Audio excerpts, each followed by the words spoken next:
My thing is like, and the article said even his lawyer was like, all the people that reported him to HR did not get a picture, so they still reported him. That's the thing. It's like, Yes, sir. Welcome back to Redacted Show. I'm your host, Wafik, or Feek, with my co-host, my other host. it's your co-host Dana Dane in the building.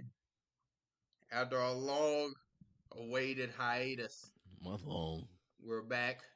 Brother, some people just flew back in after coming from customs and all over the globe. We got global ass nigga right here. Redacted.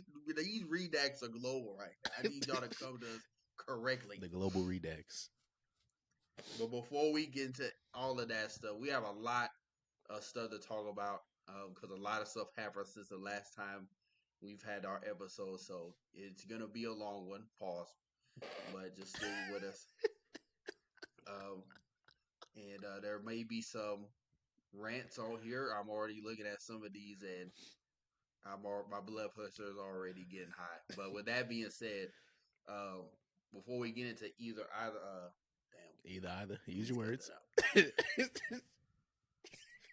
Before we get into any of these topics, I just want to remind you guys, please, we really thank you guys for your support. Make sure you guys rate us a 5-star, share.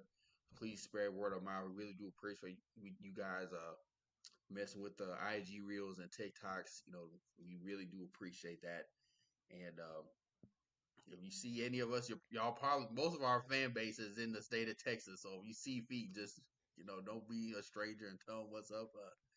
Make sure you got your water in hand. If not, he might slap the shit out of you. Might check him. Yeah, just check him a little bit. But the first couple of stuff is more just like, just checking in with each other, man. Feet just came from the Frenchies. Paris. How from Paris. How was that trip? It was pretty good, man. So for people that don't know, I went to the Paris Olympics. Got to see one of my friends, Bryce, run in the 4x4. He got a gold medal, and then he also ran the mixed 4x4. They got silver and broke a world record, so that was real tight. But honestly, that experience, it was crazy, man. I don't think I've ever been in a arena or any place that's been that loud. Like every time a French athlete would come on the screen or they mention their name, the whole fucking arena, they be yelling something. They be like, "Let's blue, let's blue, let's blue," something. I don't know what they were saying, but it was live, and it was dope to see like people from pretty much every single country there. Like it was a dude from like Norway or somewhere. He was like walking up the steps and somebody else had an American flag and he was like, "Hey, you want some of this?" And then they just hugged and took a picture together. I was like, "What the? Like this shit is dope." It was real Funny. cool. So definitely gonna try to go to LA Olympics, but I don't. LA is kind of, I don't like LA that much, but I'll go for the Olympics. Yeah, I can only imagine LA Olympics, man. It's already so like congested over there and all that. Like they're already working on construction projects for like getting prepared for the Olympics. And man, good luck to them people. As long as they don't go in South Central or Compton, So, Watts. bro, it's gonna be a lot of people getting robbed. I can't lie. And I think, the thing is, like, I don't know how it's not gonna be up to date. Their public transportation, because in Paris they had like the train system and buses, but those buses, like here in the metro, the next metro may be like 30 minutes to 45 minutes before it get there. They buses was getting there every like 5 minutes. Like you legit will be like, they're probably working on something like that, or just some sort of metro line where to add more workers and then more bus stops for all that stuff. And then I highly doubt everything is gonna be in LA. You might have some stuff in other states or other areas of California as the state. Like maybe they might have some events in Sacramento. I don't know. Or San Francisco, San Diego, LA adjacent. Yeah, they're like, "Yeah, you're in LA." Imagine you get a hotel in LA and the event you go to, you didn't realize in like San Francisco. I'd hate America. Yeah. Man. Did you tell anyone about the Redacted show? We got some French listeners. Um, did I? I honestly don't remember. Bro, I don't remember. I think I may have told one person or maybe a few people because one thing that was weird. I'll say this real quick. They don't stop partying out there until 6 a.m. What? When I tell you I went somewhere with it was me, Josh, because Josh was out there. So I linked up with him and we went to this place called like Wonderlust. It was like it was like an event venue, but it had like three different venues inside of it almost. So I had like an outdoor area, then like three more places inside. So we there, it hit like 2 o'clock, 2:30. You know, here, if you out past 2:30, you're a fiend. Like Yeah, exactly. Like anything past 3 o'clock, your ass, you should be at like a Whataburger or somewhere at Denny's, like winding down the night, like hmm going home. You should be going home. You should not still be in the club at 3 o'clock because most of the stuff is already closed by then. Yeah. So it hit like 2:30. I looked at my phone. I said, "Oh, it's about to go." So I'm kind of walking toward. I see more people coming into the venue. I said, "Why y'all? Ain't this about to close?" They're like, "No, we keep going." I said, "We keep going. How long?" Boy, it hit 5:30. I said, "I need to go home." He's like, I need sleep. Oh man, but the people out there, they're real cool. I got to talk to this few people out there. It was like some French dude, a girl from like Slovenia, I don't know, Slovakia, I don't know. It was like a whole group of them. We were just talking because they saw I had like a Texas shirt on. They were like, "Oh, Texas," and then we Yeah. just we just chopped it up. Cowboys? Literally, that's what they were saying. We just chopped it up. But one thing I found interesting is that they said like the oil and gas industry in at least in France, or maybe I don't know if it's the whole UK, but France at least, they said they kind of don't like people that work in oil and gas. I was like, dang, why? They were like, because they view it as like, and I don't know how true this is. This was what like two people told me, so I could be, it could just be them, but they were like they get Yeah. a lot of their either oil or something from, they either still do or they used to get it from like Russia and like somewhere else. So they'll see people that work in oil and gas and they'll be like, "Oh, you're a communist." Bro. I said, "Hey, yo," but I was like, "It's the total opposite here. You work in oil and Yeah, I'm about gas to in the say in U.S., Texas, boy, you top of the food chain." yeah. Ain't no ain't no commies over here at least in Texas. Yeah. So, but overall, the trip was real dope. I'm definitely have to go to a few more Olympics just to get that experience again. That's dope, man. That's dope. Hey, the redacts in Paris. Literally. You know. What would you say was um anything like? Did you see kind of any stores or like manga stores or like comic book stores over there in Paris, or were you just kind of there strictly for the Olympics and other stuff? It was strictly the Olympics. I seen it wasn't specifically a store. It was a small shop. They had like some, I won't say trinkets. They had like maybe some keychains or stuff, but um actual anime stuff. Oh, we did meet when we were at the place. It was like this, like everybody was just talking about like stuff they do or hobbies. And one girl, she showed us like this jacket she made, and it had like it had Demon Slayer on the back, like a jean jacket. She made like a Demon Slayer art on the back of it. So that was pretty dope. Um Oh shit. that was really the only like anime type or comic book stuff I seen. Everything else is just straight Olympics and fucking baguettes. Croissant. That's dope, man. Feet also came from another big event, one more kind of aligned with our sort of medium. Yes, sir. came from DreamCon. Obviously, at the time of this recording, DreamCon was literally a month ago, but And I tickets do dropped want to today. get his yeah experience of how DreamCon was. Unfortunately, I was not able to make it, but he went on the behalf of the Redacted team. So, how did you like DreamCon this year? I see you and Law Playbook and others um, were baptizing a lot of freaks over there. Oh man. So let me give some backstory on that fit. So at first I wasn't gonna dress up at DreamCon because I did last year, but this year I was like I wanted to, but I was like, dang, it's kind of too late to like build a whole cosplay or try to get a whole one. But like the day before I drove out there, I had text Sage. And I was like, hey, I got an idea. I got a goofy idea. He said, what is it? I said, hold on, I'm gonna send you a picture. So I sent a screenshot of like the actual costume. I didn't buy it yet. I was like, if Party City got this, just know I'm going to go crazy. So I sent a picture. It was a priest uniform, pretty much. It was a priest outfit. So I went and bought it. And at first I was just gonna do like a little book that said, y'all wild and I did make that. But then when I I see that, yeah, yeah. but then when I was driving out there more, I said, nah, I can make this a little better. I said, we gonna say praying for the freaks. So I did that. And at first it was just gonna be me.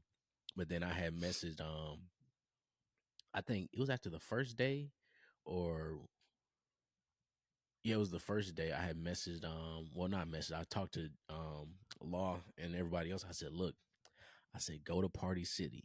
I said, buy this exact outfit and we will I said, trust me, trust me. I said, just trust me. I said, this will be perfect. Trust me. I said, it's gonna work, trust me. So they went and bought the outfits and the rest is history. I don't know how many vlogs we were on. Like every time we would walk, just pictures getting taken, people actually take pictures. Um, it got to a point where we were in like one of the main hallways. You remember like last year where the big screen was, and then they had a little backdrop where you could take pictures of the little Dreamcon banner. Yeah, yeah. So we were in that main hallway probably for like 2.5 hours because we just Just couldn't taking walk. pictures Yeah, of because we just people. couldn't walk. People just kept coming up to us. Let me get a picture. Let me get a picture. Oh, there y'all are. Let me get a picture. Um, so that was real dope. I think this was my probably second favorite DreamCon just because I didn't feel any like stress, so to speak. It felt like I was actually in it in the con and not like I don't know. It was weird. It felt like I was I don't yeah, it felt like I was in the con. So it was pretty dope. That's good.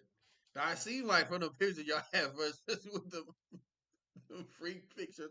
I didn't know. I was like, whose idea was this? Because this was a great idea, but I'm glad to know it was from you and the redacted team. Yeah. Some creative naysayers out here, but Man, it was that's funny. We might have to bring like a bigger team out there. We have got to bring the whole church bro, in that. could you So imagine? where did Could you I was just imagine? gonna ask, like, where did the whole freak shit come from? Because last year, I don't think it was that down bad, Yeah. I don't except for that one guy. yeah. I honestly don't know because they're to me people put it out of proportion because like to me DreamCon is it's like a regular convention. I've only been to like maybe two other ones and they weren't as big as DreamCon, but it was the same stuff. Like people in cosplay, artist alleys, panels, like it was the same stuff. And granted, some of these other ones, I feel like people dress more wild. So I think it's More wild and more stank. yeah, yeah, yeah. No, actually, this year it was a little. It was bad. Somebody Oh. walked past me this year. I coughed, bro. I said, I said, and I looked. Who did I look at, bro? I think I looked at Javon or I looked at somebody. I said, "What the fuck?" No, it was Javon, bro. Cause we went. Oh, look, this is what it was. This is what it was, bro. We went to this panel, man. This year, I only went to like two panels. I was mainly just talking and walking around this time, but we went to this one panel, and we were looking for open seats. And I said, "Oh, it's some over there." I should have known that's why they were open. Boy, we walked over there, sat down. I said, I started sniffing. I said, hey yo, I said, I'm not gonna lie to y'all. Somebody I said somebody in here smell bad. Somebody smell like shit. Somebody smell like shit. Boy. And like usually I can just kind of like make my mind go off the smell, but this one it was you know that you know that stitch that smells sharp. Yeah. It cut through the Ooh, hair. ooh, I Boy, hate that. That should be cutting hard. I was sitting That should be down. cutting. I said, I said we need to go. I said we need to move. You had that Tanjiro smell. Imagine Tanjiro in that bitch. He might have died if he smelled some shit like that. He's like, there's no way a demon could produce this. This is worse. Yeah, but outside of that, outside of that one smell, um, for the most part, it was pretty dope. But as for the freak things and people talking about it being freak con, that's just people trying to I feel like that's just people putting a bad, not a bad image, but a image that's not really there on the convention. Because then when you do that, you start getting them weirdos that come to the convention that's like looking like begging for like, you know what I mean, begging for it, Yeah. and then it's like, all right, Cause I feel bro. like they did something similar last year in terms of like, oh, it was way too many people. Like they were trying to find something to like, yeah, like it was trying to find some negative to highlight about DreamCon. I guess to kind of deter people from coming. Now, the free thing, to me was pulled out of thin air because I'm like, there's no way. I mean, the only thing that was, I guess you could say, was down bad was that basically strip show that they had. Yeah, and even then, it's But like, that was only one thing. yeah, and even And then, you got to be like, I think you had to be like 18 or 21 plus to get in there. So yeah, it's like, you had to be of age. But yeah, I'm like, people just trying to find any negative to kind of put these cons down. I'm just like, okay, y'all say these. You're gonna have the wrong type of people at these cons. Hell, the ticket is the 23rd as of today. Tickets drop tonight at 7 p.m. them tickets Y'all gonna gonna be a have honey some ball. real freaks, especially in the city of Houston now I know that has Sauce been Walker gonna released. pull up. That's what I already know he gonna pull up. I know cause he go to cause he be going to what's the one that be at George R. Brown, Houston? Is it Comic Con? Not Comic Nah, Con. Well, Comic like Palooza. It's it might be Comic Palooza. one of those. I know he be going to that already. So it's gonna be a black one. Yeah, we're gonna see Sauce Walker. We're gonna see some more Houston artists out there. It's gonna be dope though for We the might city. see Travis Scott. Travis ain't coming. That would be funny though if he showed up. But yeah, what are your thoughts on it being in Houston? I'm glad it To should have. me, I think it just makes the most sense. Yeah, it should have been here last year, but I ain't mad at them being close to their home. But I'm glad it's here, man. That means no hotel, no Ubering for real. I might Uber just so I don't have park, but I don't got to pay for a hotel. I don't got to worry about buying food all the time. I'm gonna have food in my own crib, and then I just relax. Like the luxury of coming home is undefeated. It's like, Yeah, there's nothing to it. There's nothing that beats that. yeah. So I'm real happy it's gonna be in Houston, and that means it's gonna be local. So more people gonna show up. I already you already know me. I already told our group chats. I said, look, y'all got no excuse now. Yeah, I see now. I'm like, you're 1,000% right. Y'all have no excuse now. I said, y'all messing me all the time. None. Dang, you should have told me it was coming up. Dang, what is no? It's in your None. backyard They now. have none. Their It's in your tickets backyard drop now. tonight. Now, we're not getting on that. I'm not buying them tickets. I'm gonna get them in the later rounds. I'm not even gonna buy a ticket. I'm gonna tell you right now. They giving me a ticket. I'll see y'all at DreamCon. Hey, y'all heard it here first, Hey, folks. we getting that invite, man. It's too close. It's too close to home. But Yeah, I'm excited for it being in Houston. Definitely be a reason to come back home. End of May. May 30th to the 1st of June. Is it May? Yeah, they moved it to the very last weekend of May. Okay. Yeah, that'd be really dope. Then by that time it won't be prime summertime. School will just be out around there. Yeah, it's May 30th to June 1st. So yeah, I think this has the potential to be definitely the biggest Dreamcon yet, especially George R. Brown. That's a big, Bro, big convention center. huge. Georgia Brown's like three stories, ain't it? Or am I tripping? It's something. It's so. huge, It's bro. huge. It's huge. It covers. The only thing I'm not excited for is like parking and just moving around and stuff. But like you said, it's back home.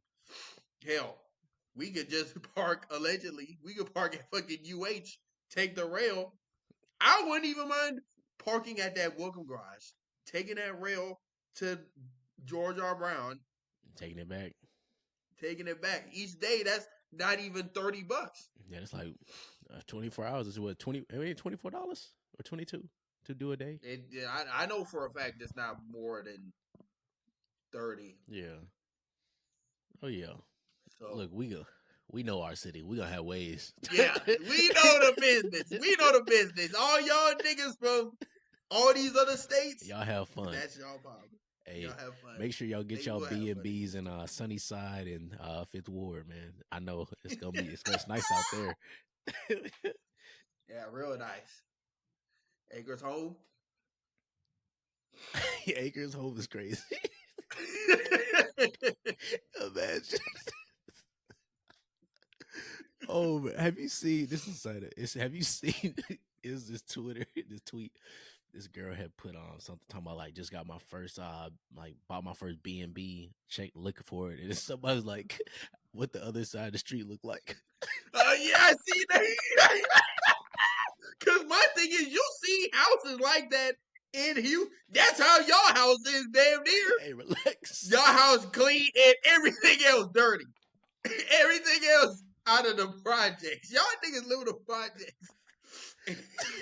You'll have a 3-foot duplex and everything else you damn near in a trailer park home. Gentrification at its finest. Oh, but man. with that being said, we'll go ahead and get into the main topics. Yes, sir. So first things first, House of the Dragon that ended like a couple weeks ago. It's been a minute. Again, a lot of stuff has happened since we've been gone. So we're gonna try to get through all of it. And we still gonna talk about House the of shit. the Dragon season 2. You said what? I said we still gonna talk about it though. Yeah. House of the Dragon season 2. I mean, spoilers, and this goes for everything we talk about, but it's been damn near a month since most of this stuff has come out. So if you ain't seen it, that's your own fault. I'm sorry. But the end of that season, we get pretty much both houses are getting ready for like actual war. So I'm trying to kind of recall some of the stuff that happened because it's been a minute. But one of the things, this happened later on in the episode, but I really like the confrontation from Alan with Corliss. Hey. And saying like, you over here thinking you trying to help me, nigga, when I see you and your light-skinned son going to these clubs and parties, and now you want to be a dad? Get the hell away from me. I don't want no handouts. And low-key, Corliss, because, Corliss, he's big on, like, people that are self-made, because he was self-made. So seeing his bastard son, I mean, it hurts him saying that, but he knows, he's like, okay, maybe he is like the rightful heir to Drift Bar. It sucks. I'm just now kind of seeing that, but he respects Alan even more. That he's like, look, I mean, like on one hand, I appreciate you, but I don't appreciate you. Like I don't want no handouts. Like I'm gonna get this shit out of the mud my damn self. I don't need you giving me a pity party. How did you feel about that? I really enjoyed it. That was like one of the few times in the episode I kind of set up and I said, you know what? I started clapping. I said, good shit, man. Because that man Corliss, I like his character, but he definitely needed to hear that. And that was more so, that was like a callback to how Rhaenys was talking to him that other time when she first saw Alan, and she was like, dang, you have your mother's eyes or something, she said. And then Corliss was pretty much just like dismissing his bastards. So I'm kind of glad somebody talked some sense into him, damn near saying like, look, once we done with this shit, we don't gotta talk again. I'm only here because I'm only here because I'm clocked in on my job. Like after this, don't fucking talk to me.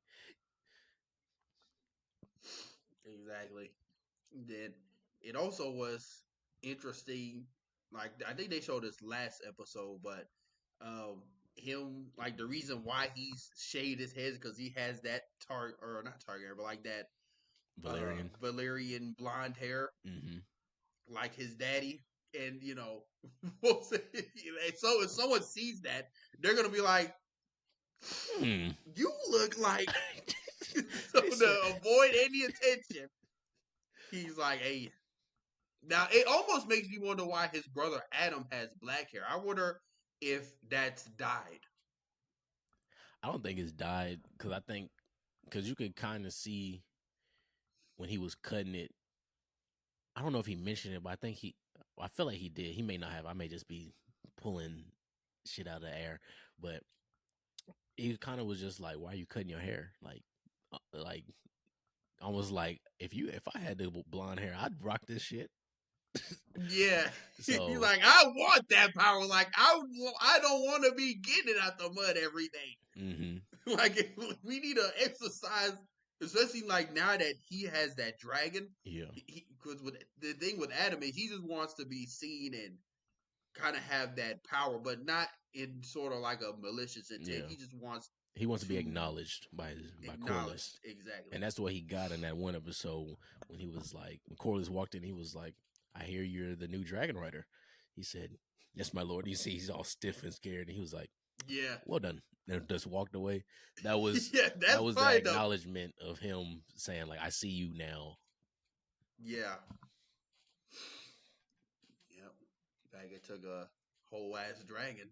But hey, like we're here now. It took a nuke. We're in Dragonstone. Another thing, Aemond, he's starting to like become unhinged. Because now we see we low key see, especially at the end of episode 7, that like we're kind of like at that point we see the Rhaenyra got, you know, the bastards from King's Landing to trade to claim their dragon. So they're like, now he's outnumbered. Now Vhagar can't sneak on nobody.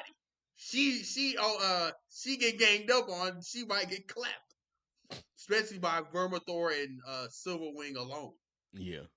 So now he's just itching for any sort of advantage, which is why he's kind of pushing and tugging on Helena because she has a big dragon too, but she not no dragon in terms rider. of the show, you said what? I said she not no dragon rider. Exactly, she's not a dragon rider, so she's like, "Hey man, like I'm not built for that. Like, bro, get away from me." When he went on that little balcony and was like harassing her, saying like, you need to ride out with Dreamfire out here," and she was like, "You're gonna die in 3 days." Yeah. Nigga, she looked that nigga dead in his eyes and said, "You're gonna die soon." I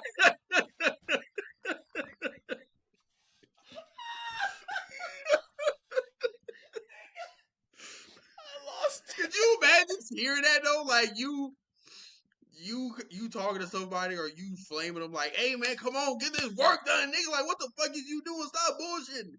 Then they go, "You're gonna die soon. Like, you're gonna die in like 2 days." Nigga, I shut up so fast. Motherfucking context shifted. Hold on.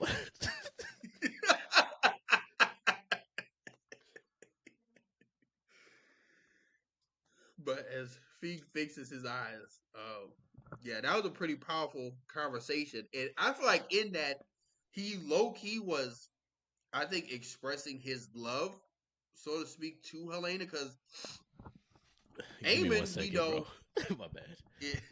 like, Eamon is the one who is like all studious and kind of like a, he's in the history and he's very chivalrous, even though he's a bit arrogant and kind of a dickhead.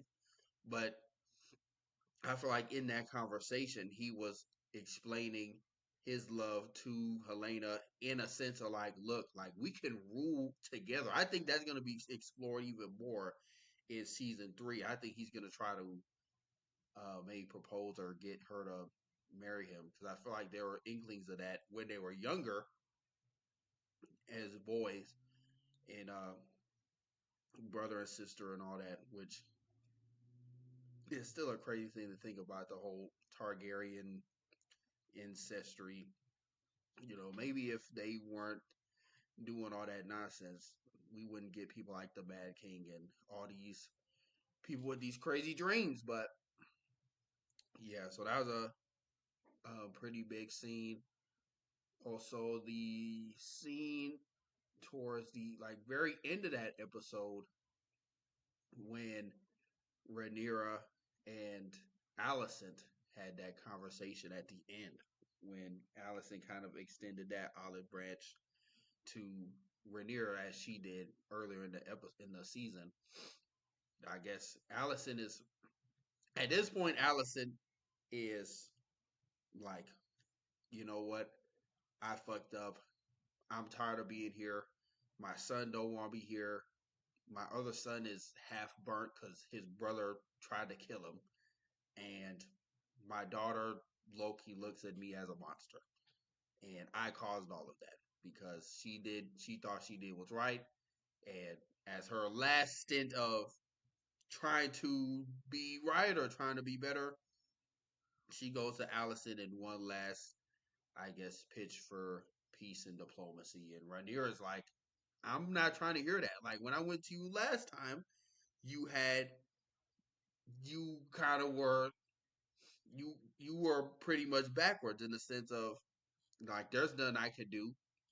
But in that seat, Allison was like, "Hey man, like there's nothing I could do. Like all these people, there's my voice is gone in this council. Like they're gonna go about this war, whether whether I wanted to or not." But so it was interesting to see that kind of turn of events in this final episode, and also that ultimatum that that Allison received from Rhaenyra, which I believe was like, if you really call for peace, then you're. I think she said something on lines like, "I need like um Aegon's head. Like you need to kill him, and then I know you're serious. Like get rid of him, make me the ruler, like my father said I was gonna be, and we're gonna be all right." Um, and with that, Feek is now back. Okay. My bad. You're good. I just was kind of talking about the finish of like the point about Allison, or finish of the point about Eamon and Helena's conversation, Okay. and how I feel like that's kind of a secret love affair that Eamon has for Helena, and they're gonna explore that in season 3. And I was talking about Rhaenyra and Alice's conversation at the final end of episode 8, and kind of was talking about how that at the end where Rhaenyra gave Alicent that ultimatum, like, look, if you really want peace, I'm gonna need old boy head. And that was really conflicting for Mm-hmm. her, obviously, because it's like, on one hand, like I want peace, but at the same time, she's still a mother, and I still have love for my children, even though they may not love me at this moment. Yeah. and some of them are kind of dickheads. All of them, But except for Elena and what's his Elena, name, the one that don't live with them. yeah, Daron. Yeah. But yeah, were there any, I guess, other instances in the episode that you thought was pretty cool? Yeah, I say one big one, and it made me not hate their character as much now is the Kristen Cole and Allison's brother. I forgot his name. Their conversation. Uh, Gwen. Yeah, because Gwen pretty much pulled up on him. Granted, this is in front of everybody. He pulled up on him and was like, "You're fucking my sister," and I know Yeah, this. And then Kristen Cole pretty much looked at him and said, "Look, bro, we all gonna die soon, so it don't matter." He said, "You seen what them dragons did last week?" He said, "We're fighting for nothing, bro." But just that little monologue, he went on. It made me appreciate his character a little bit more because you can kind of see in his headspace right now. He's like, "Look, bro, I'm serving the crown and all this, but this shit is really just like it's nothing good that's about to happen from this." yeah, not for anyone lowborn or anyone that's not a Targaryen or associated with the Targaryens. Mm-hmm. Like you said, it was pretty crazy. Like that whole confrontation, he just got all philosophical on him, and it really just made Gwen just like, you know what, nigga, I don't like you right now, but I hate when you right. I'm with you when you right. Just like fuck. It was funny that it was in front of everybody because everyone had their head turned in the background, like this nigga causing treason. I know someone probably in there mad as hell. He was like, "No, I thought I had a chance. Head ass. It should have been me." Oh man. Yeah. I will say though, overall, I feel like this episode should have been the beginning of next season. I Mm, think it would have been a good recap episode. And then right after that, you go straight into the whatever. Well, I don't read, so I don't know. And I haven't been spoiled, so I don't know what happens next. But because I feel like the episode 7, the way it ended off with Rhaenyra with all the dragons behind her, that suspense. If they ended it right there, I would have been like, dang, we ended? yeah, that was a really great ending to an Yeah. episode. Yeah. But I'm not mad at it. But And then I feel like a lot of people share the same like thoughts you have. Like it wasn't a bad. I would say it wasn't a bad episode. yeah. Like a lot of people were kind of complaining about the pacing of the show of the season in its entirety, and then he's like, you had it really high, and then it comes to this like egregious halt, especially towards this end of this like the season 2 finale. Yeah. So it's like I get both sides. I mean, um, I do think they kind of captures us a little bit about the dragon fighting, but the dragon fighting we did get was amazing, Yeah, it was and crazy. it was a lot more dragons. And I feel like it's just gonna be even more dragons next season, like Mm-hmm. more battling. It was kind of funny slash a bit just like goddamn with Corliss being at that same shipyard for Oh my like the goodness. 4 or 5 episodes straight, Boy, the greatest just for him to be on a fucking rowboat. rowboat. I will say, um, even though I think they should have ended at 7, 8 was still good because it tied up loose ends for this season where it's almost like you don't have to worry about none of this shit next season. Next season is just fight. It should just be fighting and some stuff here and there, but everything else should be in the past. It's in the past now. So I kind of like that. I agree. And then another thing is, I don't know if you've seen it. I think it was like one of the producers or directors saying like they were greenlit for 10 episodes. So they're supposed to be 10 episodes this season. But then HBO made them change it to 8. Mm, that's interesting because I think was it last season 10? Yeah. Or was it 8 too? I think it was 10. That's interesting. I believe it was 10 as well. That's weird. Yeah. Oh, last thing, the real last thing. Um, what's the sister? Not the Bayla? Bayla. That's the youngest one, right? With the hair, Yeah, you're talking about the one that was chasing, that sheep went on stealer. that That was looking for sheep stealer. sheep stealer dragon? Yeah. Yeah.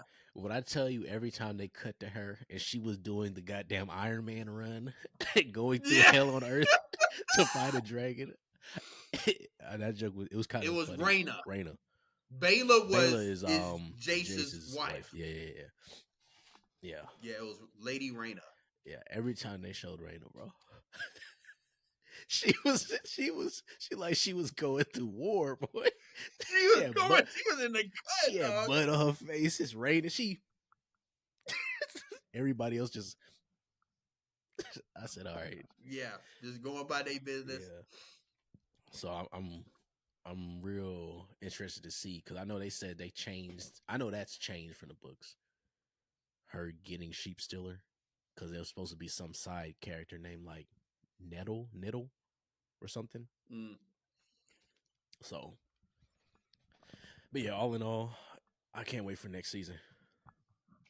How did you feel? I guess last thing, and we'll move on to the next topic. How did you feel about the vision and kind of dream?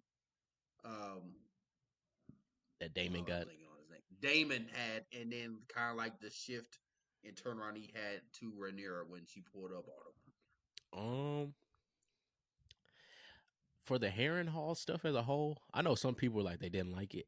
I kind of liked it because it was almost like a relaxed goofiness because it was kind of just so out of there that I was like, all right, this stuff goofy. And then Simon was funny too. But overall, the vision was cool, but it was kind of just like, I guess I don't know. I like Yeah. if it didn't go all the way to showing Daenerys, I think I would have liked it more. If it stopped at the White Walkers, I think I would have liked that. But since it went all the way to Daenerys, I was kind of like, you remind me. Yeah. You reminded me what happened. But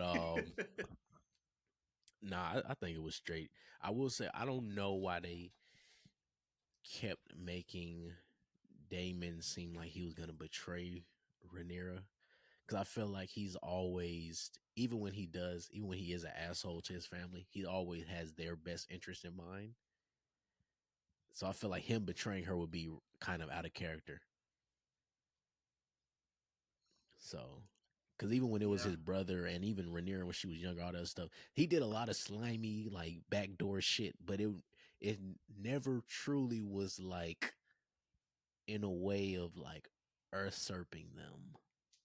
Yeah. Like it wasn't real treason. It Yeah, was just like, it was like bad I'm gonna decisions. do my own thing for the betterment of the group. You may not agree, but I'm doing it for the both of us. Exactly. And everyone else is like, no, nigga, you're doing this for you because you're crazy. Yeah. So He was just misunderstood. That's all. But next, probably the biggest movie of the year right now. I'm calling it. Uh, Deadpool Wolverine. cool. Ooh, I'm about to make a name of myself here. Um, we could to go on like a whole hour or some change talking about this movie, but like we said, we have a lot to get through, so we're not gonna do that. Um, I would like to highlight some of our favorite moments and kind of give a quick, semi spoilery review slash how we thought about it. Because again, the movie's been out for about a month now. It's already passed $1 billion, which I think is the highest gross, the highest a R-rated movie has ever made. I don't think an Yeah, it R-rated is. movie has ever made $1 billion. So it's like making make waves. It's a great movie. Um, I thought it was really entertaining. I saw it twice. First time was like pure shock value. A lot of the um, cameos with which I don't even think were more so cameos. They were more so like unannounced actors because all of the cameos quotations had like a role in the story. They weren't just like how it was in Multiverse of Madness, where you have John Krasinski there literally as just straight fan service. Yeah. Like it was fan service plus they get a closing story to their character that they never got.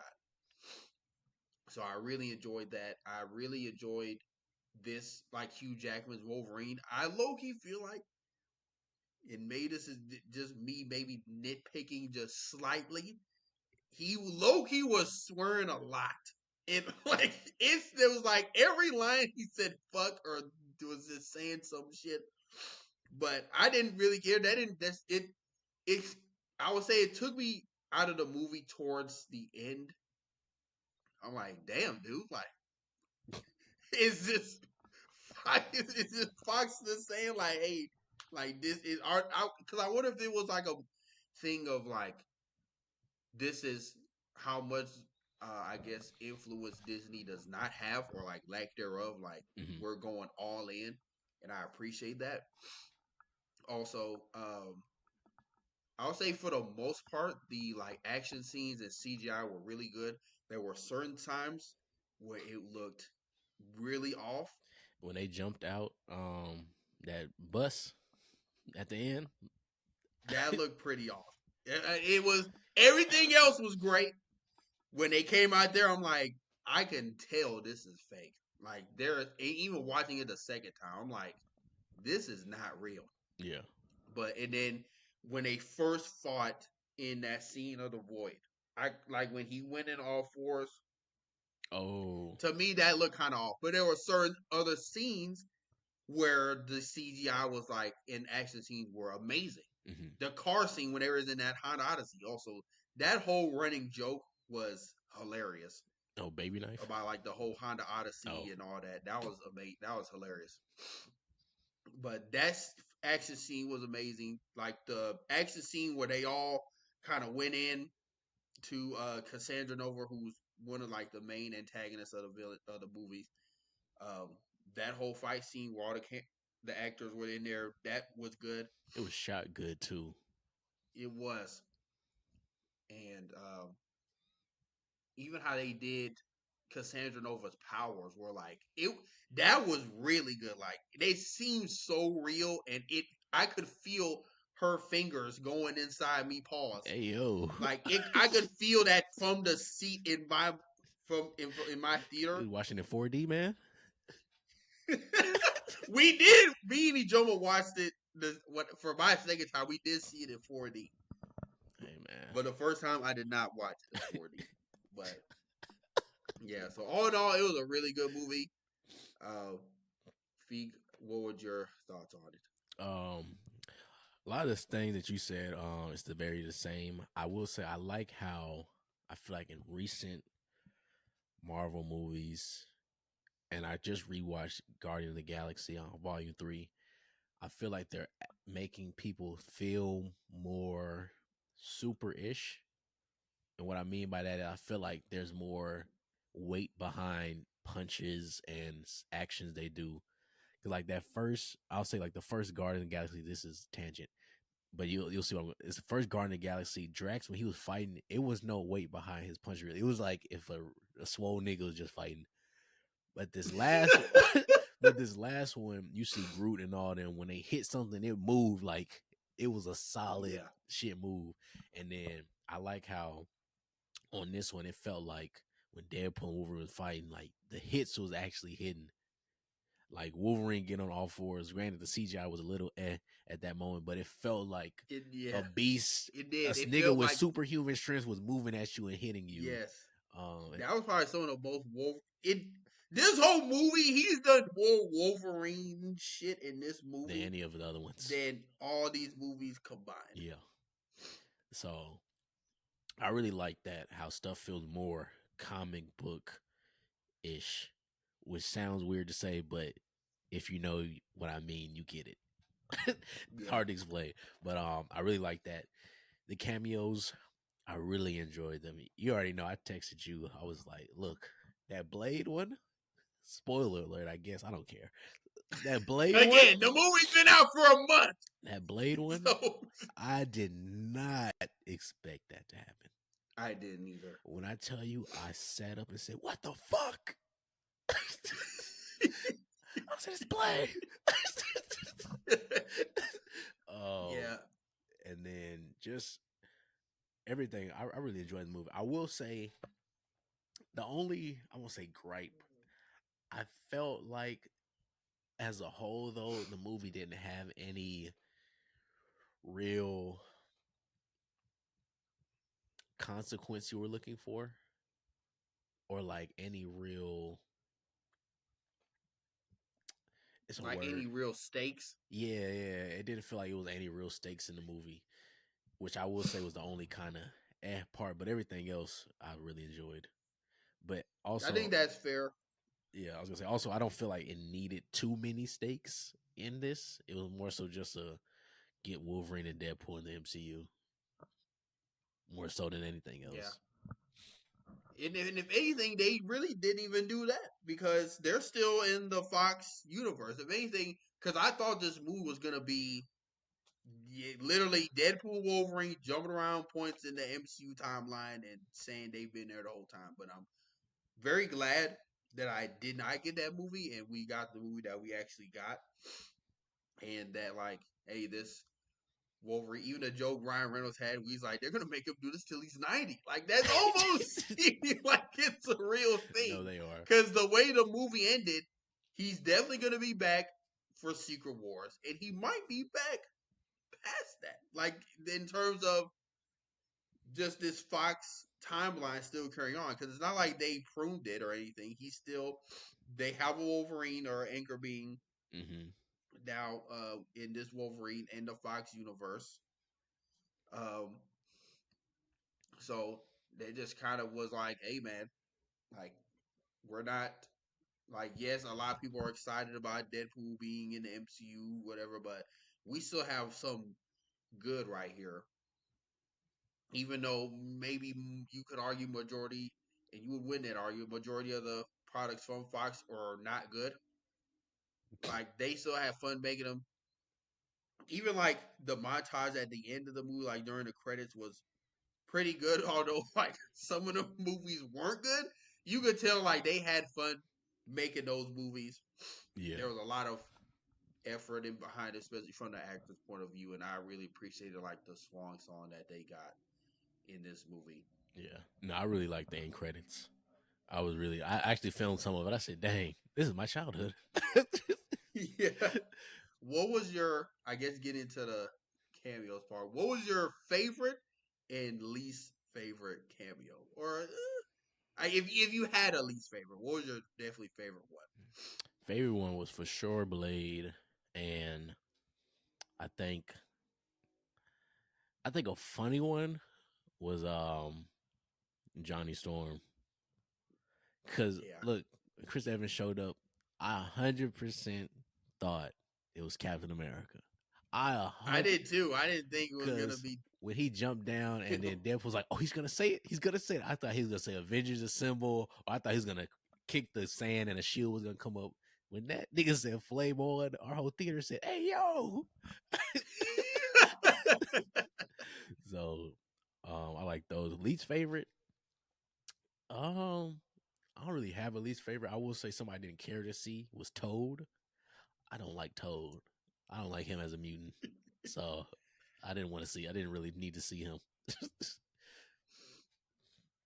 Yeah, I would agree that my favorite cameo I saw was Blade. I like the only I guess cameos or unannounced actors that I knew were gonna be in the movie were Sabretooth, and that was kind of it. Like I only knew Sabretooth was gonna be in the movie, Yeah, I knew Sabretooth. and I've heard rumblings of Blade, but I didn't believe it. The Channing Tatum one as That one, Gambit, that that caught me off guard. Like 100% I, off I was guard. like, I bust out laughing because I'm like, there's no fucking way they actually pulled this off. If I had a hat, I'd tip my hat to him because I'm like, there's no way they pulled this shit off. And his whole character was hilarious. He was great. That movie just proves to me I do not need to see a Channing Tatum Gambit movie. I don't need that, but I'm glad I got somewhat of that in this Deadpool Wolverine movie. The line about like who's your dialect coach? Was it Dominion? That was hilarious. No, that was funny as hell. And then when Blade was like, or when Ryan Reynolds was like, "Hey Blade, I thought you retired." He was like, He said retarded. "Retired." When he said, I cried. I cried laughing. I'm like, I immediately thought of Jax and you because I'm like, Jack, you and Jax might actually cry when y'all hear him say this. So like, there's no way they got away with this in other stuff in this movie in 2024.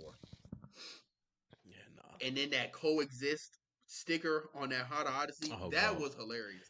that was funny because I be seeing them. I be seeing those stickers in Houston all the I do time. too. I I seen it be on seeing So them all Star the the other time. day this week. So that was funny. But yeah.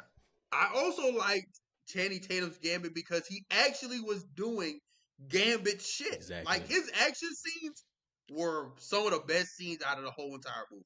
I put his second just to literally the main people, Wolverine and Deadpool. His was the best. Yeah. And it made me really think like, just put him in a movie, bro. Just he may not, No. he may not. Yeah, bro. Put him in, bro. Them action I scenes. don't want to see that, bro. I need to see. You are more no, bro. Uh, I appreciate Ryan Reynolds hooking him up and putting him in this movie and allowing him to because he really wanted to be Gambit. Like that was a project he really wanted, and I appreciate Ryan Reynolds for hooking him up and helping him out. But I do not need a Channing Tatum Gambit movie in my life. bro, it'll be I good, don't need bro. that. It'll be Nah, good. that You saw movie the would powers, tank man. so hard. That movie would not tank, bro. Trust me. Well, now it wouldn't, but if you saw that back then, that shit would be ass. Nah, bro. He got the voice down, man. Nah. He sound like he from the boot. No, you go in the mood and ask somebody if he sound Creole. Then you go and ask somebody that because I think he low key was playing up that voice as a joke. I think that whole character was him kind of playing like, especially the voice, like the accent. I think a lot of that was played for laughs and giggles. A There's lot no of it way he was a was little dead serious. exaggerated. Yeah, Drinking all I my know liquor. my daddy. Drinking all But my I liquor. so shot at his dick ready. Ooh, I'm about to make a name for myself here. Let everybody know what happened here today.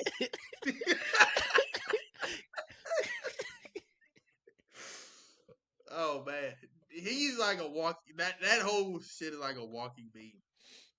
It's crazy because you ever experience something, or like watch something live and just feel the meme potential from this. Yeah. That's how I felt watching him talk. I'm like, they're about to meme the fuck out of him.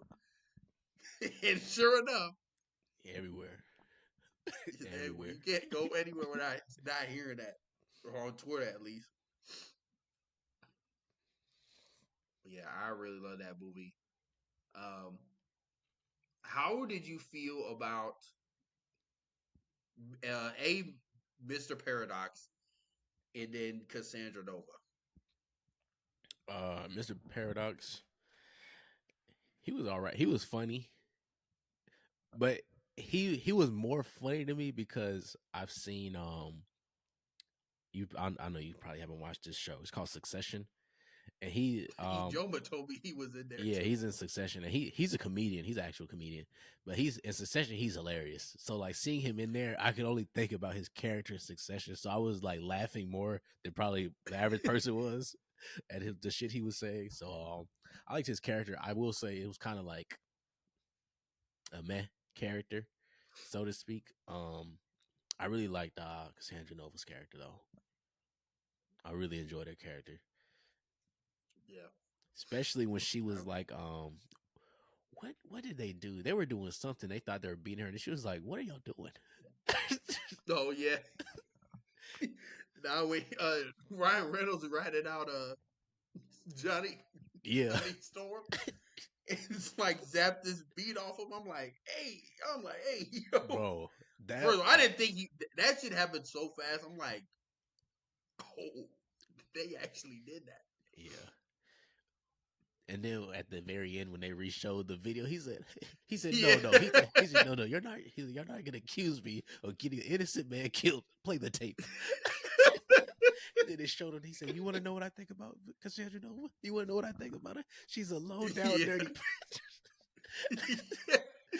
Oh yeah, no, that was like perfect. I like that. Yeah.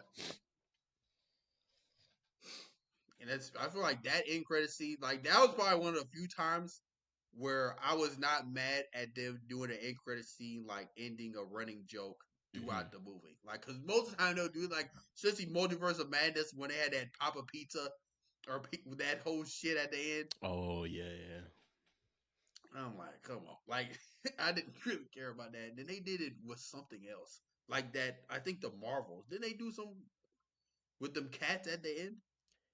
The cat. You heard the cat throw up, didn't you? No, that wasn't I Marvels. might be That was tripping because the Marvels had like Kamala Khan meet up with old girl from Arrow. old I girl mean, from not Arrow. Hawkeye, and Hawkeye. then that X-Men Yeah, end credit yeah. scene. The cat throwing up was from fucking. It's from a different one. Is it Miss Marvel? It might have been like the ending of Miss Marvel, or like towards the very end of It's that. one of those. Anyway, Yeah. uh, but yeah, I really like this movie. Uh, I might see it a third time when it gets to Disney Plus. I don't know. Might be up there for um like maybe definitely best Deadpool movie. I don't know because that first one was still really good, but I think this is the best one to me. it's definitely neck and neck. It's one to pick them, and then we know a second one, even though it was decent, it's definitely like the weaker of the three or weakest of the three. But yeah, what how did you feel about like the ending and now that I guess Wolverine is back till he's 90? Yeah, I liked it. I kind of like that they kind of had like a calm ending. It was kind of like the party. It kind of like gave everybody, I guess, a relaxed feel. I like that X-23. I don't know why I always be forgetting her name. His daughter is like Right. in this too now, so hopefully it's not just a Wolverine Deadpool cameo she's in. Hopefully in the future MCU stuff she's actually in it. Maybe when they do Young Avengers type deal, she's in Yeah. there. That would be a character that can actually do something. So hopefully. Yeah. And I really liked one thing I did like is when all the Deadpools were fighting near the end, and then Peter showed up, and they all like started cheering. They were like, and then Ryan Reynolds was like, "What the fuck, y'all know Peter?" They're like, "We all have our own Peter." They said, "Peter's awesome." Yeah. They all started cheering. I really enjoyed that. Yeah, that was funny.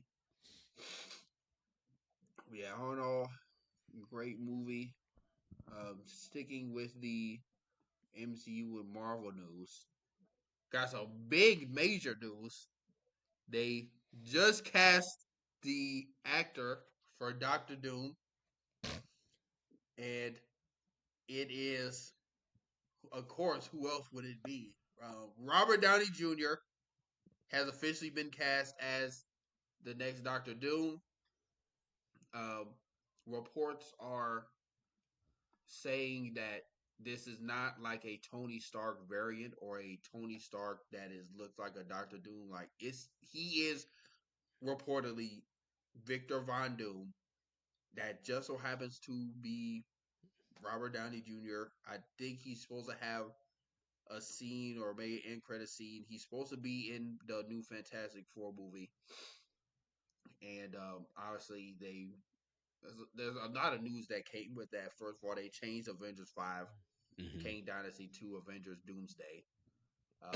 The Russo brothers are coming back to direct both Avengers 5 and Avengers 6, Coming which back to the I'm happy rescue. about because they should have, huh? I said, coming back to the rescue. Yeah, they should have been on there, but um, they brought him back. Alleged or reportedly, Robert Downey Jr. only was going to come back if the Russo brothers were directing the movie, so there's that as well. And yeah, there's a lot of news in like our like a little redacted kind of related to that we'll get to, but just first thoughts on RDJ Uh, as Doctor No. I see why they did it, and it was a perfect tweet that I seen. Somebody said the only people that are upset about this is like extra true comic book fans. They said everybody else is gonna be excited that Robert Downey Jr. is back as Doctor Doom, and it made me think. I said, "Damn, am I just?" I said, "Am I old? Do I just not like it?" Because, but I won't say I don't like it or dislike it. I'll say it caught me off guard. It definitely made me excited though to watch it because I have to see why he's Victor Von Doom, right? Because in my mind, when I think of Victor Von Doom, I want somebody menacing. To me, Robert Downey Jr. is not menacing, so I have to see if he can give off that feel in the movie. Um, like I said before on many other of our episodes, I would have wanted Cillian Murphy or um Michael Fassbender. Shoot, I even saw something where it said what is his name? The guy that plays in Hannibal. Um that he supposedly was Mads Mikkelsen. That supposedly he wanted to play Oh yeah. Doctor Doom as well. And then it was another guy, I was about to say Darvin Ham. Not Darvin. I won't. Only reason I said Darvin Ham, only reason I said Darvin. Could you imagine Darvin Ham as Doctor Doom? Darvin Ham is Doctor Doom. He take the That nigga mask wouldn't off. do shit. He take the mask off. Is that nigga bald head? Oh That nigga man. would not do shit. Um, not Darvin Ham. A dude name has Ham. John Ham. Apparently, I know he said he wanted to play Doctor Doom too if given the opportunity, like a while back. But um, my main person was Cillian Murphy, but I think Robert Downey Jr. is gonna do good. Obviously, he's a great actor. It's nothing to even think about. So I will say I'm excited about that portion. I need to see how menacing he is, and I want to see how they do it, what spin they do on Victor. Yeah. Um, First knee jerk reaction, I was shocked. I was not upset. I was not necessarily overjoyed, but I was like, wow. Yeah, Like that might have been my first one. I was like, wow, wow. Then I'm thinking, I'm like, okay, I actually probably am one of the, I guess, well, I thought I was the minority that actually liked the casting because I'm like, okay, I see, like you said, I see why Marvel did this yeah, it's definitely because gonna bring people back. Good it's gonna lord. bring people back, and I think this is a result of, well, obviously a result of Phase 5, and just a result of like Marvel, especially the heads at Disney. They're like, we are not we're not just gonna bankrupt this shit again. Like we're not fumbling this again. We're sticking to our guns. I don't give a fuck. This definitely now was this desperate? You could argue it is. A little bit. You could argue that it is, but I think part of that is because of the audience. Y'all are the ones clamoring and almost review bombing like 90% of the previous shit that came out. Some of it wasn't good. Some of it didn't deserve to be review bombed, i.e., the Marvels, i.e., Moon Knight, i.e., She Hulk. and other like it's just a culmination of the audience shitting on Marvel trying new things, and the heads at Marvel and Disney are like, well, we tried the new shit. Clearly, it ain't working. Now we gotta go for broke, essentially. Mm-hmm. And does it suck? Obviously, there's other actors out there, but it's not like they chose some random Yeah. ass nigga. Like Robert Downey Jr. is a great actor. I think he'll be able to pull this off. I think he can give off that menacing vibe because I mean he's done just a lot. Like, it, on one hand, it's sad because I think like another maybe well-known actor like a Cillian Murphy Michael Fassbender would have went or a crazy. Henry Cavill. No, I'm Henry Cavill, Henry Cavill Wolverine. yeah, the Calverine, a Cavill Doom. I don't.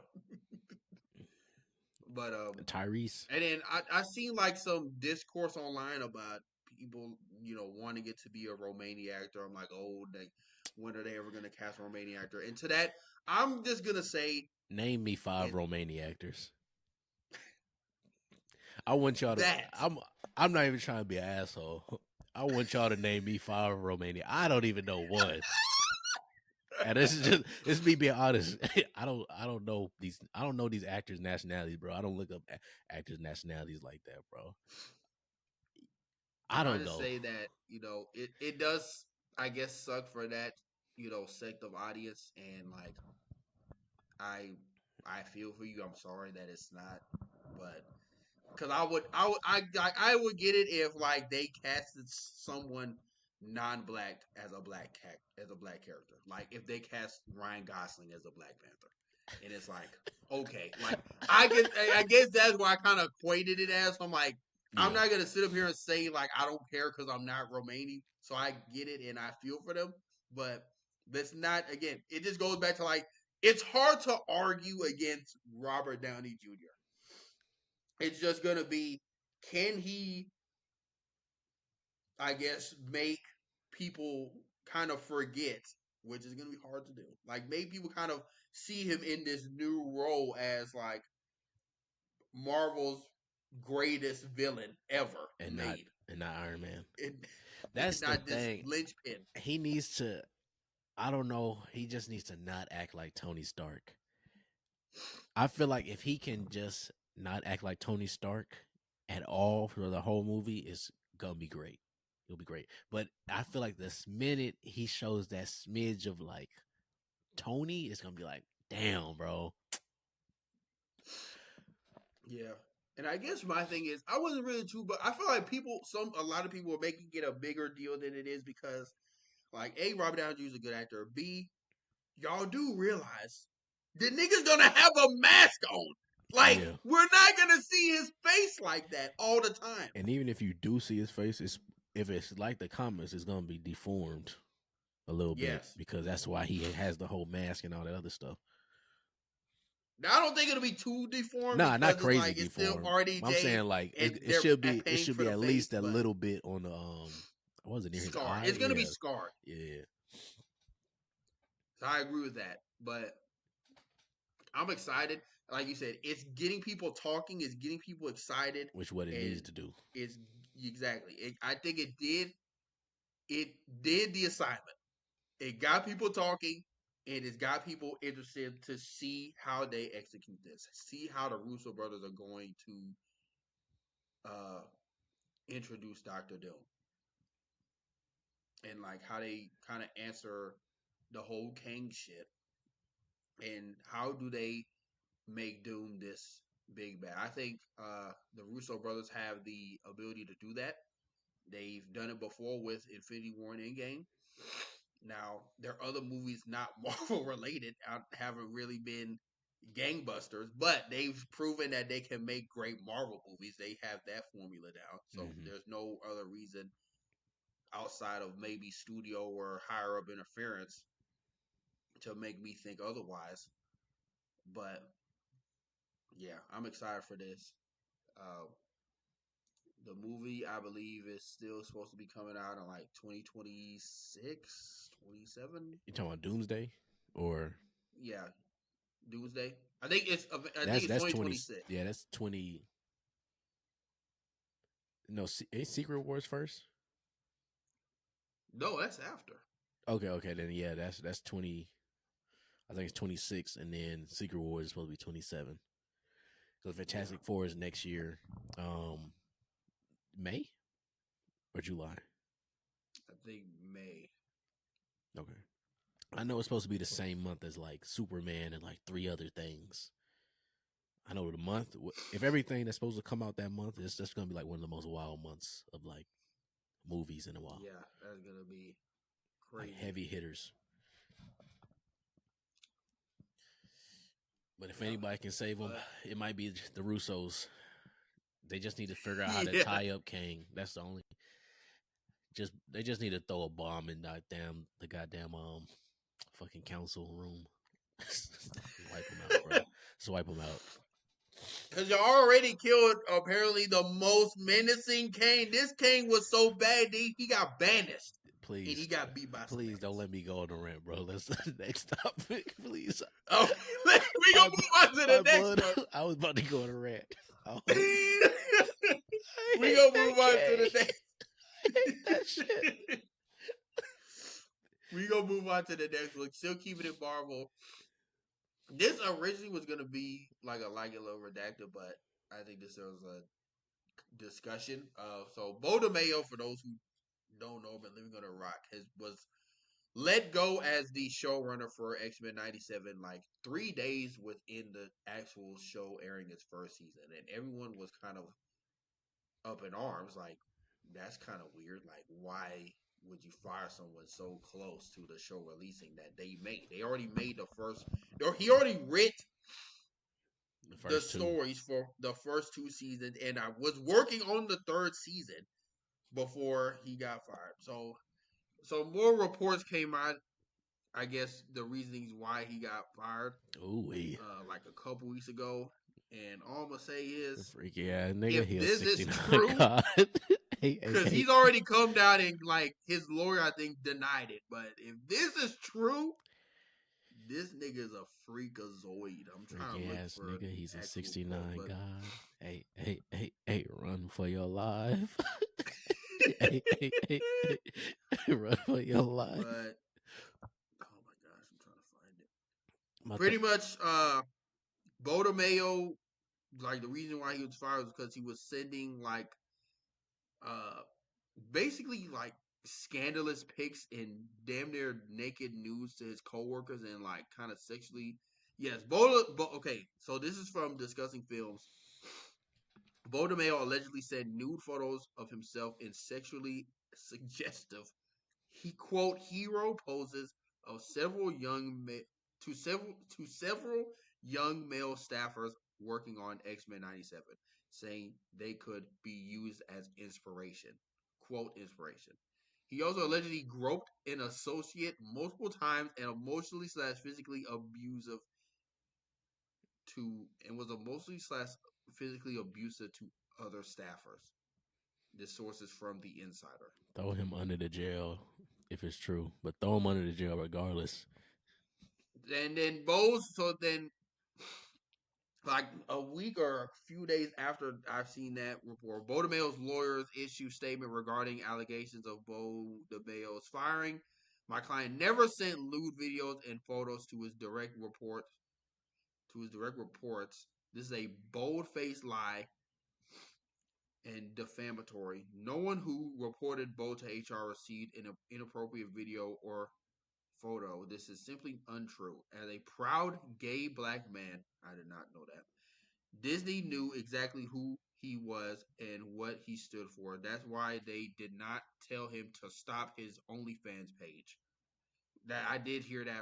Apparently, it was a rumor going around saying that apparently the reason why he was let go could because of his OnlyFans page. But right here, they're saying that they knew about it. They were just like, "We gonna let you do what you do," but we.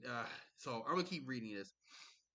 They let him be himself, which allowed his creativity to thrive. When they objected to his free speech rights and not complied with illegal NDAs, A certain person over there tried to replace him because he was becoming more successful than other creators. As Disney, if his separation agreement illegally silenced him.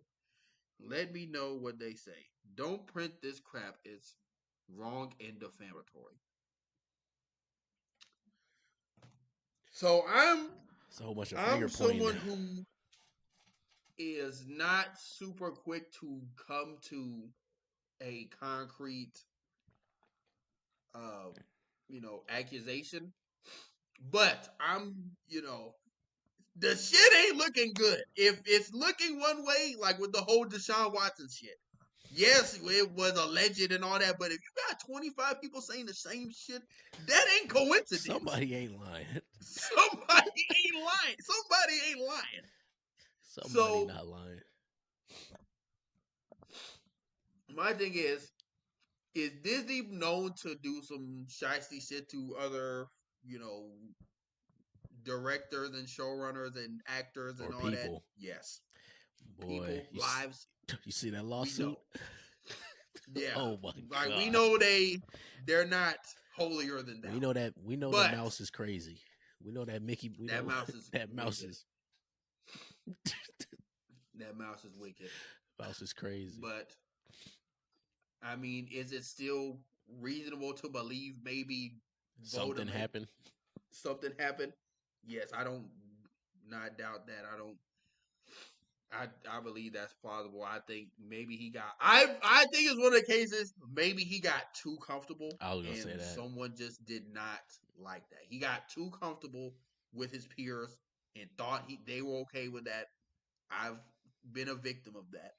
That's why you gotta have that work-life balance, man. You gotta. Hey, look, we at work, bro. I don't need to know your personal life. I do not like need that. to see you, but I don't need to see you butt ass naked talking about dog. Like this could inspire you to act these lines, man. You see my asshole, like you see how I'm good, like that's masculine and shit. My like, thing is like, did he?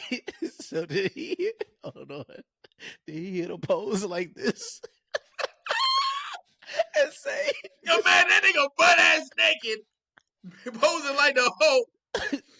Like, hey, dog, you think this hard? Cause I'm hard, bro. What the fuck? My thing is like, and the article said, even his lawyer was like, all the people that reported him to HR did not get a picture, so they still reported him. That's the thing. It's like, you didn't say he didn't do that. You didn't say that he wasn't on that nut shit. You just said there's no evidence, so they could say that, but no photo, no proof. You know what I'm saying? So that's where I'm like, that nigga did. He did something, bro. Again, I'm not gonna say that, but it's not looking good. Yeah. I'm leaning more towards he was being too comfortable at work, and his coworkers and staffers didn't like that at all. Mm-hmm. And they reported his ass. Yeah, that's what it looked like. It may not have. It may not have been like the exact pics that way they describe him, but he got too comfortable with somebody that he shouldn't have. Or people. I think he just got too comfortable with everybody there, and everyone was just like, "Why does he keep doing this?" Like, I'm gonna say something because I'm getting uncomfortable. Yeah. And my thing is like, that's the HR. Now he mad. If this is me. I'm not playing devil's advocate because I don't do that shit. But my thing is like, if he had an OnlyFans, right, and you hire him, why didn't y'all just tell him stop? Granted, this isn't the OnlyFans isn't part of the problem. I don't think, but I'm just thinking about like that in like I guess in a public view. It's like, yeah, because I'm like, if y'all knew he had one, why still let him? I guess in their mind, they were thinking like maybe he has that outlet to exercise his creativity, maybe sexual urges in that medium. Yeah, but if y'all knew that and didn't like that, A, why hire him? Yeah. B, why let him do it? Just tell him like, hey man, we'll bring you on, but you have to stop this you gotta get rid of your OnlyFans. Yeah. And if he's not willing to do Or that, even find you gotta someone pause, else. or even you gotta stop while you under our contract with us. Like, and that isn't crazy because like when you work at other places, like you don't do stuff. You're supposed to sign shit that say what I do will not be detrimental to the company or wherever you work. It's just basic Yeah. agreement. I don't know. Yeah. I mean, we don't know all the details, but I think me and you think we agree in a sense like he got too comfortable at work. People didn't like that. They reported him, and now he mad because the higher ups told him one thing, like, "Yeah, be yourself, dog. Be yourself. We want you for you." He was too much of himself, showed too much of himself, and they're like, "Yeah, we don't. We say be yourself. Don't show us yourself." So yeah, still Hold sticking on, with bro. Disney. Hold on, bro. That nigga hit one of these, bro. Uh, fuck. Uh, that nigga hit this, bro. He hit that William Dafoe. He had that one on the phone. He had that member just hanging on the head like this. That nigga hit one of these. He Oh, hit one of shit. that butt ass naked. Oh, could you imagine? I'm just thinking, imagine you get sent some shit like that at work on Teams. You on Teams minding your business. Oh. You get a notification on Teams saying photo from XYZ, and it's that nigga butt ass naked. No, bro. I'm reporting your ass to HR. Oh my god. I report I'm that reporting you to HR.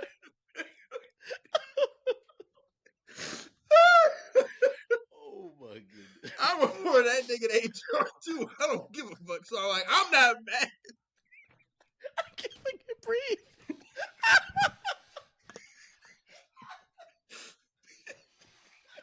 I can't breathe. Nah, so I'm not mad at if that's the case. I'm not mad at the people saying like, "Hey, dog, you can't be doing that because I'd be uncomfortable too." My thing is, what the hell is he saying? We gotta move on. We gotta move on. So, sticking with Disney, there was a lot of announcements. Some of the trailers for some of it got leaked. Just to name a few, we got like a sneak peek of like a Thunderbolts trailer, Ironheart, Brave New World, new footage, Fantastic Four first steps, kind of first look, and like a picture of like Galactus, which I thought looked pretty sick. Mm-hmm. We got some first looks at the Spider-Man cartoon. I think it's like First, Friendly Neighborhood Spider-Man. I'll look up right now. I thought it was called like First Class. Or yeah, maybe like Spider-Man First Class. And then Eyes of Wakanda. So out of those announcements, which one would you? We got some other like strictly Disney stuff too. Like apparently, we got like a picture, a teaser logo for Incredibles 3, a live action Lilo and Stitch. Damn, I'm sweating. I'm sweating hard as hell too, bro. That shit got me. Some like Star Wars Andor season 2 details. So I guess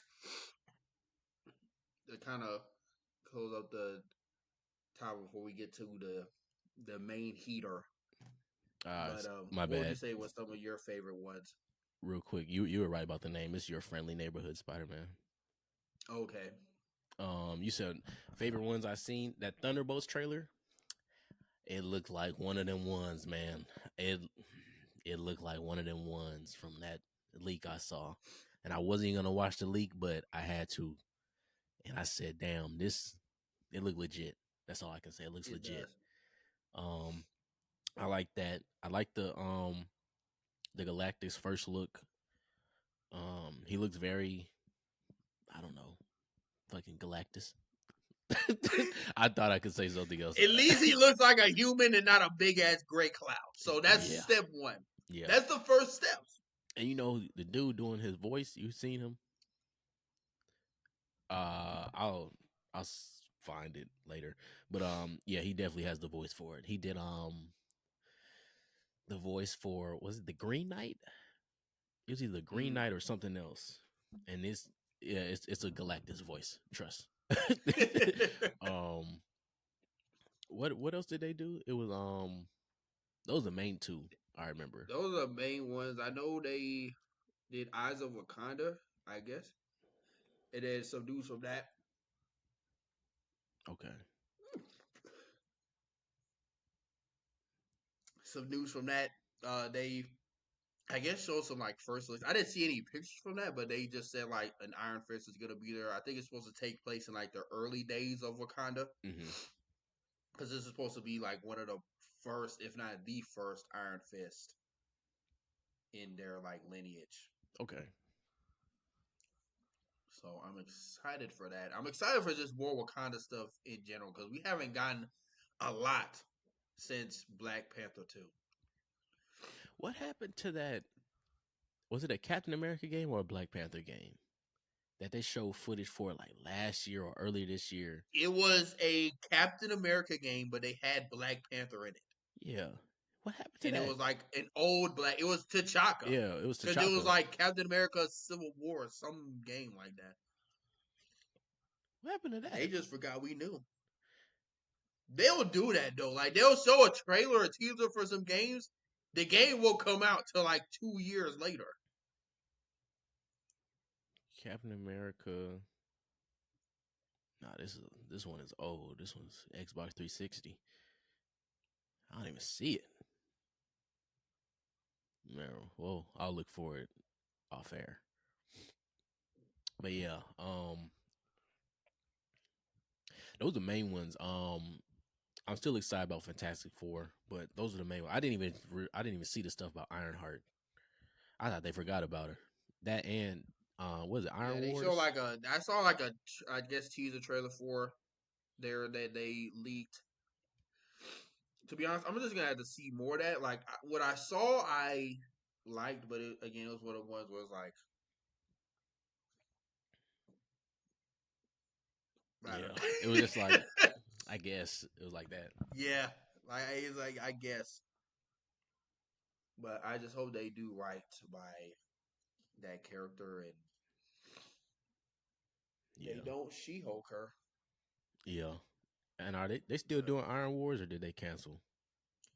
I think so. I did see that tweet where they said they quietly canceled it, but that shout out to that Twitter like readers context because that shit low key debunks a lot of stuff. So on there it said that there's no reports or any sort of official Marvel thing saying that this movie has been quietly canceled. So I think it's still in the works. I just don't think they have anything to show for it Okay, as that's of fine. right now. So I'm like, I actually want I to still see. think I it's actually want that to happen. yeah. I wonder if like Captain America Brave New World may kind of tie into that or like this Ironheart show. I think probably the Ironheart show more than Brave New World since I mean, they're Don Cheadle character he's still with the government though, right?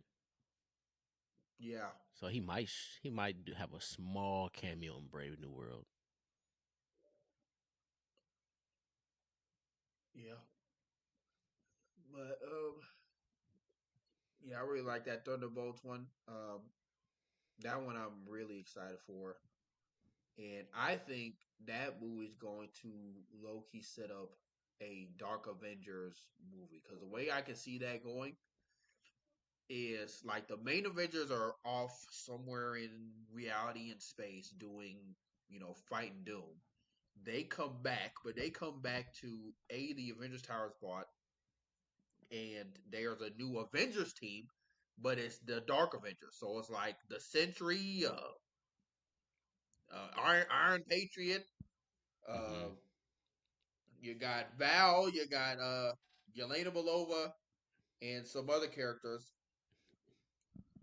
and they're like the new Avengers team. So now I was like, the Avengers, they're like, what the hell happened to my city? Yeah.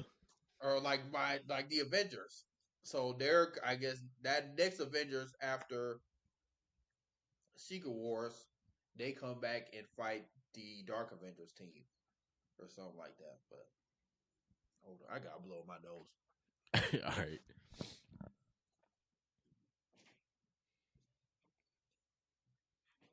But nah, that would be kind of dope when they come back. It's just like a really messed up city or something. And then really, really, I want to see in Thunderbolts why Bucky kind of went back. Because I feel like in Falcon and Winter Soldier, he kind of had a almost like a revelation type deal. Not a revelation, but he turned over a new leaf. Like you seen him at the cookout, chilling with everybody, everything like that. But now that he's back with Thunderbolts, it's kind of like, damn, what did old girl do to him? I forgot her name. With the purple hair. Like what blackmail did she have? Yeah, what is Val blackmailing him with? That's the only way he's back. Because like I was saying, he was at the cookout chilling with everybody in a Winter Soldier and Falcon Winter Soldier, so he looks stressed again. Yeah. So I'm excited to see that. I can see like them kind of working in tandem, where it's like you have Thunderbolt Ross as like the president, but you really have Val working in like a division in the government that's over like the Weapons Plus program, the Dark Avengers initiative. Like she's really the, I guess, Thunderbolt type. She's like the new Nick Fury. Mm-hmm. Just for the anti-heroes. Yeah. Which also makes me think like, what the hell Nick Fury doing? Because after the Marvels, He like, chilling, bro. He on vacation. unless they killed that nigga off screen. Oh man, Val please, sent a hit on that nigga. please no. Nah, One but last thing about finally, Thunderbolts, real quick. yes. Ghost looks good. Cause in that Ant-Man, but Thunderbolts right now, that teaser, it looks good. Taskmaster too. Taskmaster for that quick second looked good. I kind of hope they kill Taskmaster. I hope someone dies. And I hope You hope it's Taskmaster. I don't think she's a robot anymore. She looks normal. It looked normal. He's still not convinced. Nah, I gotta see it to believe it. But finally, this originally was going to be a like a little redacted, but I think there's a bigger conversation. Okay. Or maybe just more time for me to rant because um like so the news is the Acolyte show has been canceled. Like they're not getting a season 2. You did this. So I literally tweeted when I saw that, I was like, thank the Lord, because the show was ass. It was not good. But as I saw that, the Acolyte was trending, of course. But the reason why is there's like people really butthurt about this show getting canceled. I'm like, y'all did not like this movie show that bad. Y'all niggas did not watch this show. Y'all didn't like this show that bad. Y'all didn't. And the ones that are out there mad, how you gonna tell y'all us? lying. Like How you gonna y'all tell the us? minority. Y'all one of them. How you gonna tell what us? I'm talking about? I didn't even watch the show. I'm just bannering. But reasons I did not like the show. Let's hear them. The writing was just not good. And again, before I say this, the only people I feel bad for about this show are actually the actors, because they're the ones actually performing what's given to them. I blame the writing and the showrunners. Like none of the venom or vitriol needs to go towards the actors themselves. I'm not doing that. I've never done that. I hated how much hate the uh black girl in that Obi-Wan show got, because the writing and the showrunners portrayed her as basically an angry black woman for no reason. She was just a Sith inquisitor going out hunting Obi-Wan, and that answer was not. We didn't get that reasoning why until basically the very end of the show. And I'm like, at that point, it's too fucking late to try to redeem her. You already painted her for 3 weeks as this angry black woman. And it's like, we know how these Star Wars people are. They're very unforgiving at times. So I hated that, and I still do, but I gotta be fair as fair. This show was not written well. They had the Jedi basically doing un-Jedi things, in terms of they had them looking like predators. You having high council members in the Jedi Order, like why do I keep forgetting his name? The I guy don't with know. the long head, uh, Kiadi Mundi, who wasn't even supposed to be alive during this period of time. They had him in the show and pretty much have him contradict his line he states in the Phantom Menace, where the Sith are not supposed to be around for another 1,000 years. They literally, after that episode aired, where he appeared, someone edited like a Star Wars wiki page, his birth date, to add up to the new lore that was added from the Acolyte. And Oh then y'all dang, gonna fuck around and tease Yoda? Y'all gonna make it seem like Yoda is hiding shit from the Jedi Council? bro, that was No. Grogu. Okay. And my name's Charlie Brown. Since we making shit up. But I did not like any of that. You got Darth Plagueis in the show looking like a creep just from the corner, and from the last season, watching these two people do what they do from this dark room. And you notice how I didn't say anything about, like, the women lead actors or anything like that. Like, I don't care about that.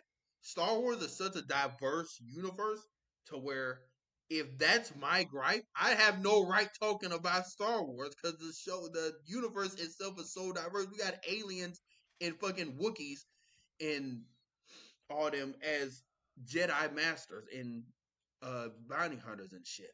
Like, I could care less about a woman lead. My thing is just stay true to the material and don't make shit up. And apparently, first of all, there's a lot of shit going on.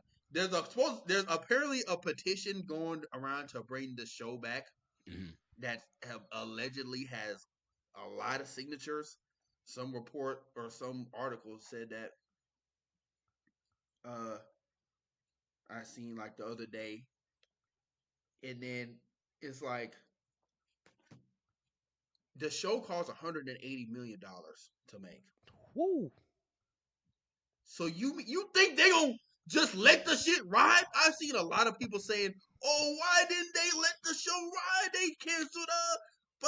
They canceled Clone Wars and the Rebels, but brought them back." Well, them shows didn't cost $180 million to fucking make, now did they? Now I seen And it something. didn't tank. I seen something that said somebody tweeted. They was like if a Clone Wars came out today, that shit would not have lasted that many seasons. Someone said y'all would have ate that hoe alive. Exactly. So I'm like, first of all, the shit didn't cost $180 million. And I see why it did, because they had a shit ton of Jedi battles or a shit ton of lightsabers in there just for all them to get slatted. And then, oh my gosh, it's like you have all these Jedi members doing shit that is just uncharacteristic and damn near character assassinating, just like the Jedi Council. Like, they're just been secretive and this hiding shit from the Jedi, from people in the Jedi Order, and some people, I guess, defending it by like, oh, so pretty much the two main female leads, Osha and May, Yeah. They were created from the Force. These random coven of witches created these people using what they call the thread, but it's basically the Force. And they created them uh, using the Force, which created a, I think they said divergence or convergence, which is how Anakin was created. Mm-hmm. But they're like, oh, the reason why the Jedi were so eager to add May and Osha, but not Anakin, was because what happened with Osha. I'm like, no, no, no, no, no, no. We don't. You don't. Y'all don't get to do that. Don't do that. So I'm like, y'all was not. I ran all that to say. I know I was yapping the whole time, but No, you good. I say all that to say, y'all was not that upset about this show. Y'all was not watching it like that. I actually watched the entire thing. Believe it or not, I saw the whole shit. So you can't sit up here and say, "Oh, we review bombed it. Y'all had the power to change it." I wish I had the power to cancel the show, because that means I have the power to make and get shows greenlit, and I don't. I don't.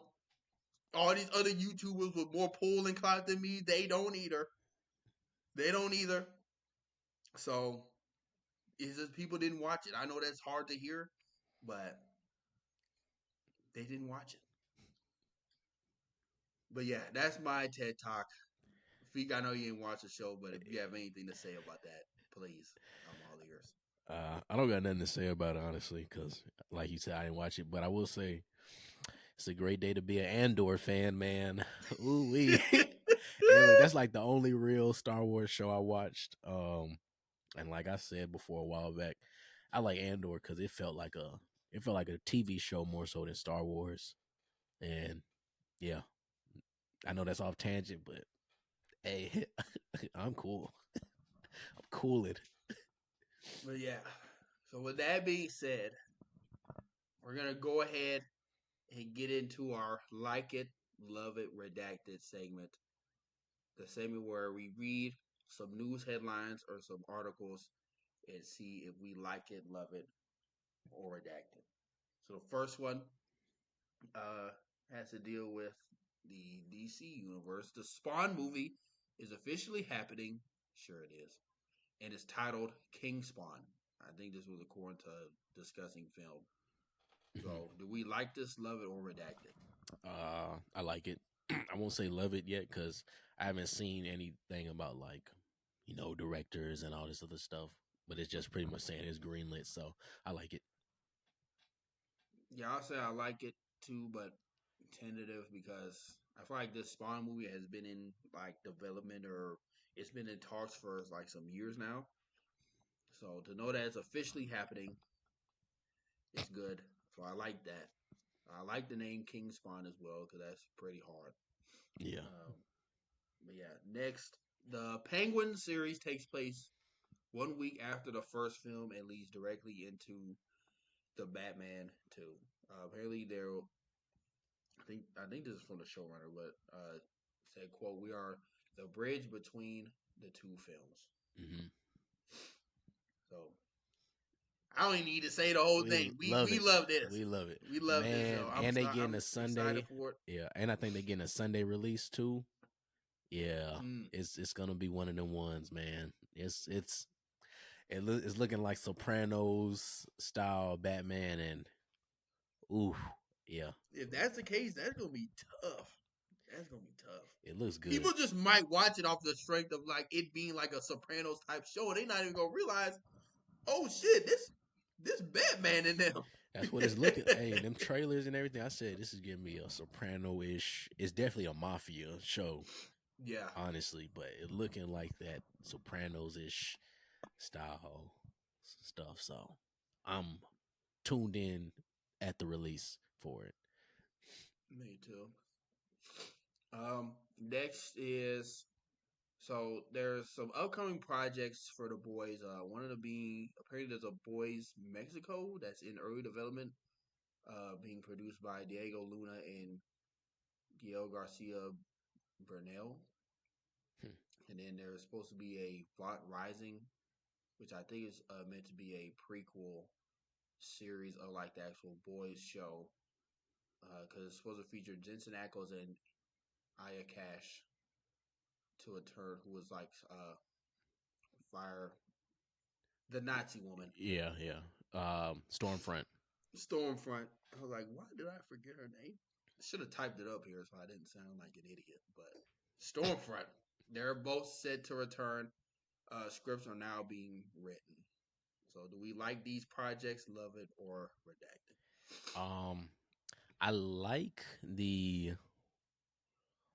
I like the Vault Rising one. The That's the one with Jensen Ackles, right? I like that one. The other two, I'm kind of like,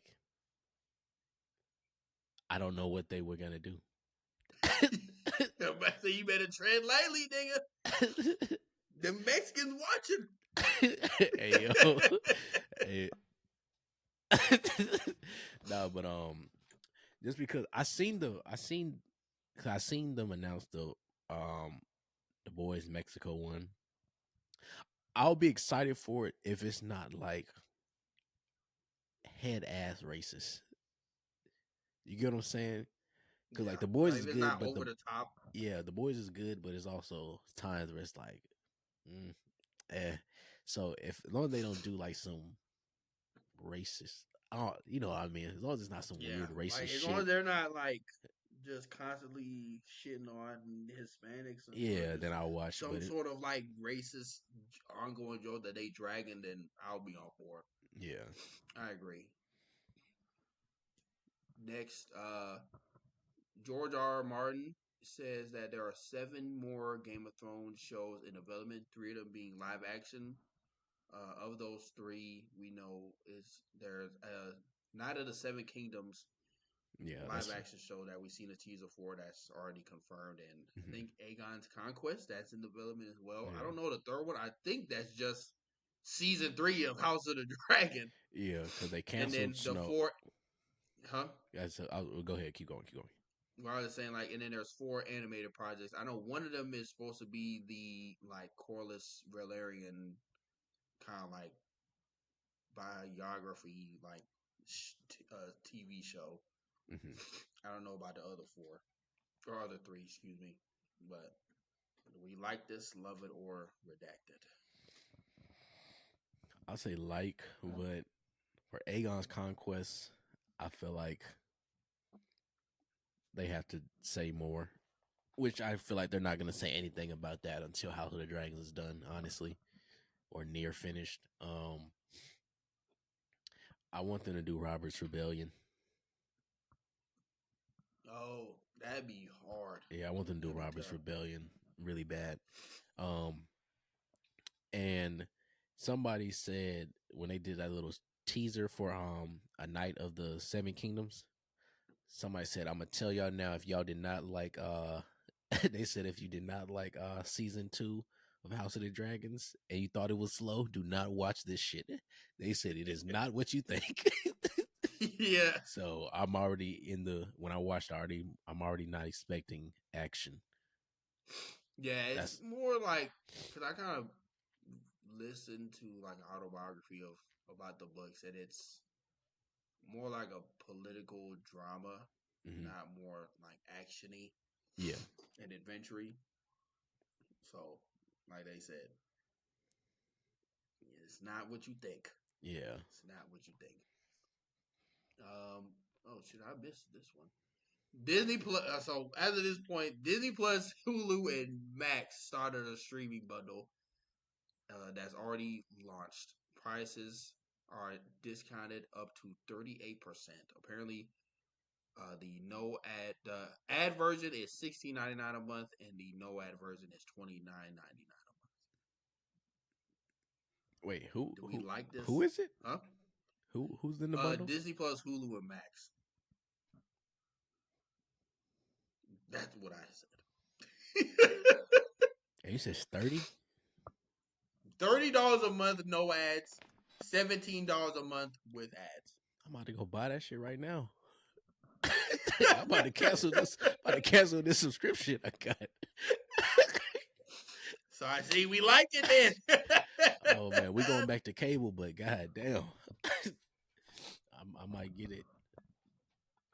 Yeah, because I know the funny thing is I have a Disney Plus Hulu subscription and Max. Oh yeah, I know you got that Disney Plus. I use it. Shout out to you. Oh man. Yes, I need to see how much I'm paying for both individually. I'm like, I might as well just do the 30 if it's the same, if not cheaper. I need to Yeah, see. because I got a Max right now. I already got Amazon because I pay for Prime, so yeah, we got this regardless.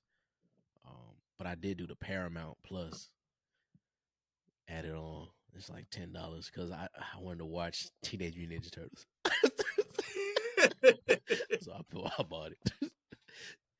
Which, by side note, that show is very good. I like it. I'm almost done with. I'm on Okay. like the last episode. It's a quick watch. It's like 10 episodes, I think. Nice, nice. Is it like a prequel or like Nah, a continuation of the it's like movie? a week. It's like 2 weeks after the movie, or it's a Mhm. little bit after the movie. The art style is different. The art style is the same, but it's more cartoony, if that makes sense. That does. But I it seen still like a looks good. trailer for it, so I know what you mean. Yeah, it's more 2D ish than 3D. Yeah. Next is Kaiju number 8 teaser. Have you seen it? Mm-mm. The teaser. I think it's more so just like scenes from the first season. I think, but that came out and is scheduled to release in 2025. Do we like this, love it, or redacted? We love it.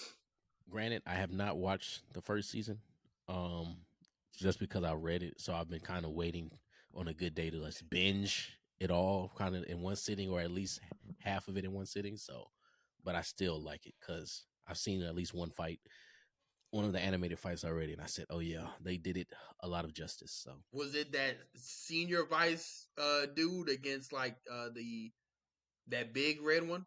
yeah, That was yeah, gold. Which is why I say love. I saw the whole first season. I'm like, y'all niggas got me. Y'all got me. I fuck with it. I was low key not a fan initially of the main character, oh, Kafka, Kafka. but he grew on me, especially after that final fight where he was fighting like the leader of the defense corps and which was old girl Oh yeah, her father. dad. Yeah. So I really messed with that fight. And yeah, I love this, especially since we don't have to wait 2 to 3 years for the next season that's coming out next year. So I'll be waiting on that. Mm-hmm.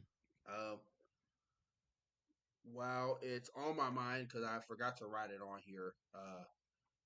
I think the author of Jujutsu Kaisen Oh my came out goodness. and said the Yes. series is ending in 5 chapters. I'm not gonna answer this one because I have not. I don't read the manga, so this is strictly for feet. Do we like this? Love it or redact it? I'm conflicted, right? Because as of today, it is the 23rd. It's supposed to end September 30th, I think, is when the fifth chapter would drop. Because it's been kind of doing Mm-hmm. like a week on, a week off. So we just got the leaks for the other chapter. I wasn't going to read the leaks, but somebody said, Law said, read them. He sent me a message at like 1 a.m. He said, read this shit right now. I read them. All I have to say is, this man, some people have gripes with how Gege writes, especially with this final arc. They said some stuff is rushed, some stuff is slow. Me, I'm a fan of it all. I fully enjoy the series. I don't care what people say. I enjoy the series. The shit he just did on this last chapter, I said, you're the best. I said, you're the best writer I've ever seen. I said, I said, I might say when this all said and done, it's gonna be how these last 4 chapters are. You know, I preach the gospel of Attack on Titan. We'll have that conversation when this is done. We'll have that conversation when this is done. But um, I do think it's rushed ending. Even though I just said all that praise, I do think it was kind of like abrupt because I thought it was going to end the end of the year. I knew it was ending this year, but I thought it was gonna end like closer to the end of the year, especially because how shit is going. But honestly, I'm on. I'm not gonna say a spoiler, but honestly, there's only a few niggas left alive at this point, so it's not like that much. It's not that much to do left. That's a lot of niggas that's been killed. So, um, but I'm just excited to see how it ends and give my like final thoughts on it. But right now, I'm rocking with it. Hey, that's all we can do, and yeah, usually is one of them ones. Usually is one of them ones. He's might be my favorite MC. Oh shit! He might be top. He like that? He's top 5 right now for sure in my brain. Boy, it got to a point where maybe like 5, 10 chapters, that nigga did not say a word. He was just beating niggas up, bro. No dialogue. He just just haymaker. Not say a word, just jumping. I asked my coworker friends this. Do you think that with this manga being rushed, when it comes to actually the anime catching up, do you think they'll maybe flesh out what may have been some of the audience maybe thought it was left out in the anime that they would have liked to see in the manga? Yeah, for sure. Cause Shibuya did that too.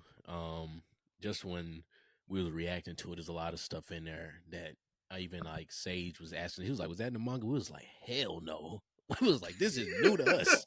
So yes, I think they're gonna flesh out, especially them fights. There's gonna be a lot of those fights that some of them were long in the manga, but I think they're gonna make them like full episodes.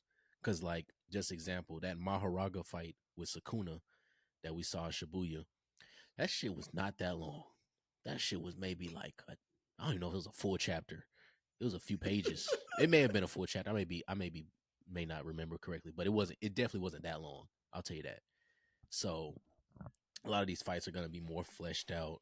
A lot of the scenes probably more fleshed out. Um, which I think is a good thing because to me the manga's already like lowest I could give it is an 8 out of 10. Right now, it's to me it's a 10 out of 10, maybe a 9.5. And to me, the anime with Shibuya was better than the manga.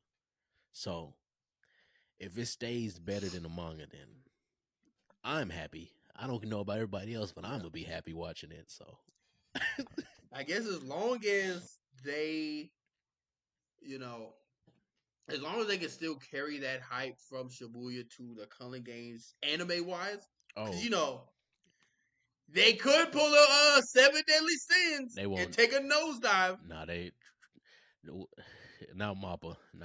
They won't do that. They know they cash cow. They know they cash cows. Yeah,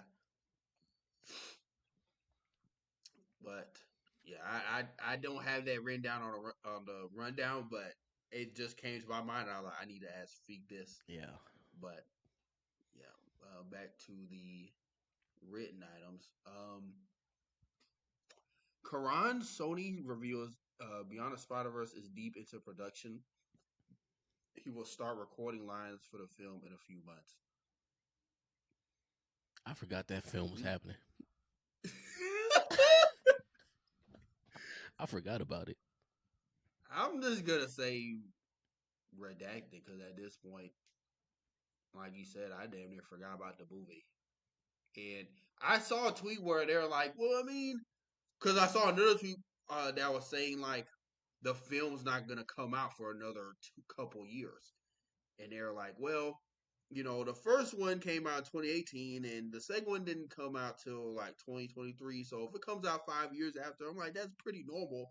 I'm like, yeah, but it ended like it was gonna like it's a first part, Yeah, it and ended. the way that cliffhanger was, there wasn't like a heavy cliffhanger like that in the first one.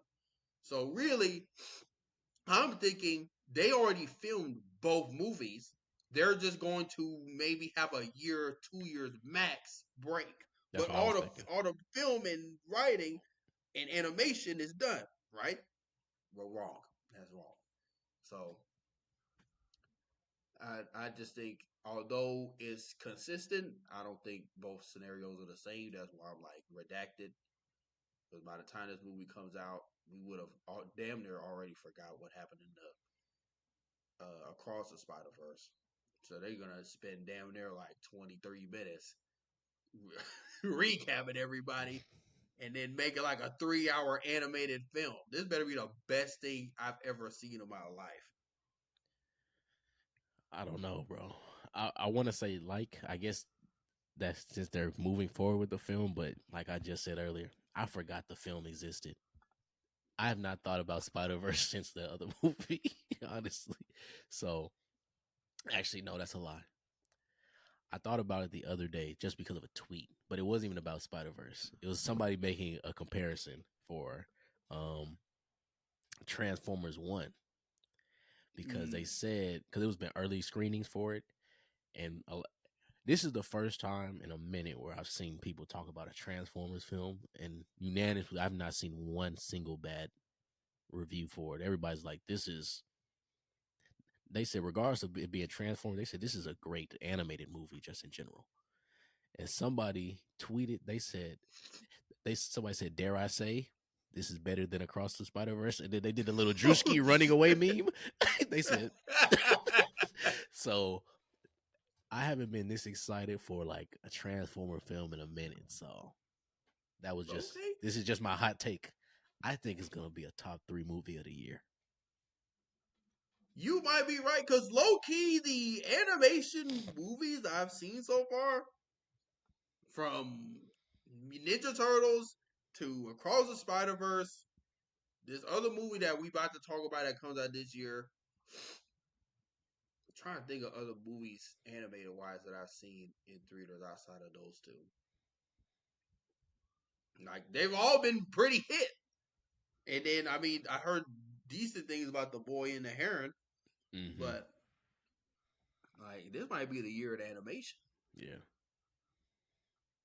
But with that being said, going on to the next one. According to Inverse.com, the original plan for Avengers 5 King Dynasty reportedly had Shang-Chi as one of the main lead characters. I guess. I don't know if this is a light or redacted, but what are your thoughts on this?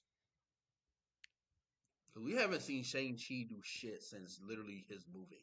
Yeah, I guess it would be because the rings on his arm would be connected to Kang instead of Eternals since they scrapped Eternals, which I still think is kind of dumb, but okay. But um I I I don't know what he would have done. Well, he probably would have beat their ass too if some ants beat him, so shit. Throw Yeah. him in the ring. It would have been a quick movie. Quick Well, 30 wouldn't his minute ass with movie. them rings just going around swinging shit? Shit would have been a commercial, nigga. Yeah. I guess my thing is, yeah, I can see why. I hope that he still at least.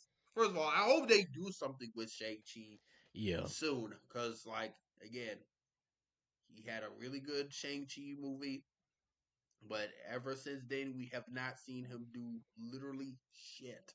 Not even a So mention of him. At not least even with a other mention. characters, you get mentions that they exist or that they're thought of.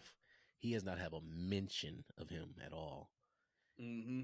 And for him to have some Like of the we best getting looks at action, Iron Fist before Shang-Chi, and apparently the second Shang-Chi movie. I don't know if this is coming out before or after Doomsday or Secret Wars, but like it's supposed to be somewhat time travel-y. I guess tying into the Kang timeline stuff, and he's supposed to be meeting like another Iron Fist person and going in, or I'm not too fond of like all the details, but it's supposed to be time travel related.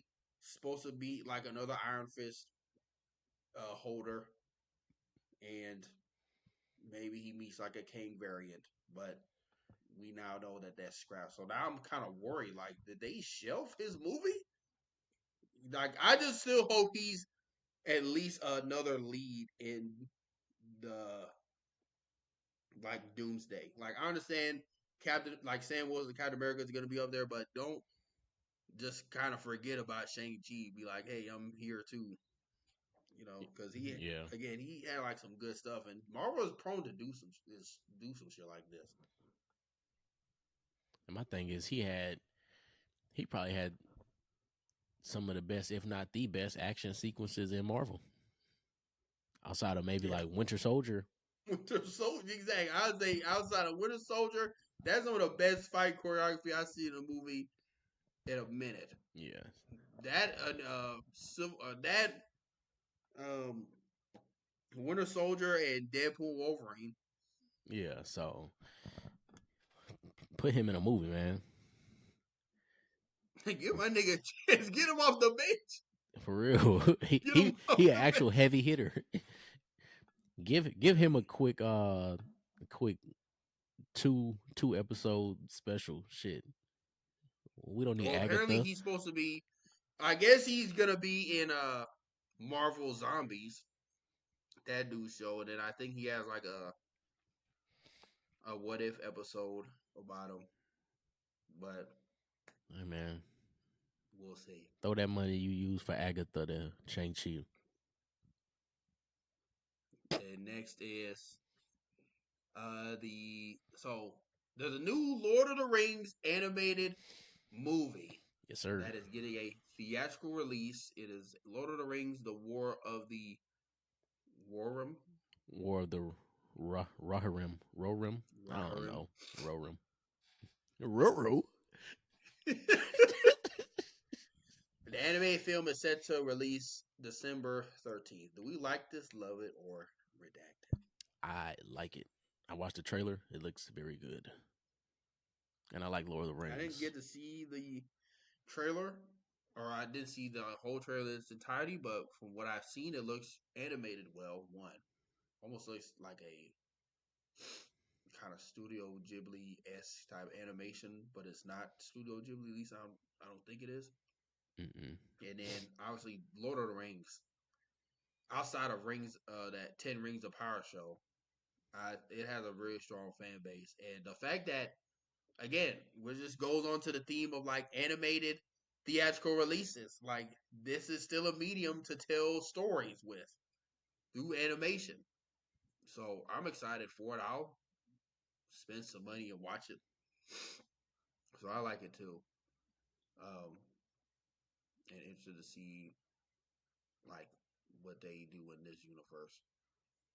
But finally, James Spader will return as Ultron in the Vision series releasing in 2026 on Disney Plus. Do we like this, love it, or redact? We love it. I knew they couldn't keep my boy Ultron out. About damn time.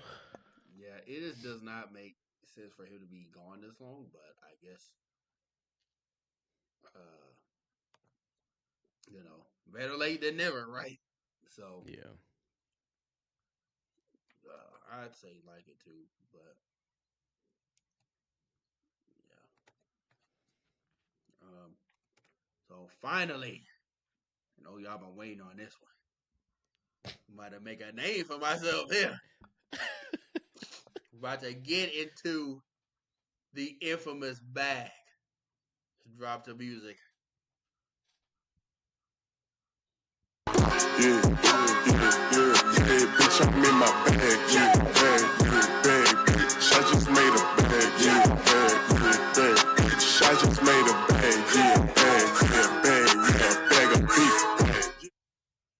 All right, so the first get our bag question is, so a couple weeks ago there was a list of like the highest grossing film franchises ever, and I think the number one was Isn't it Spider looking Man? this up right, huh? Isn't it Spider Man? That was number two actually. I think number one was the actual MCU. I think they gross like 10 billion on average.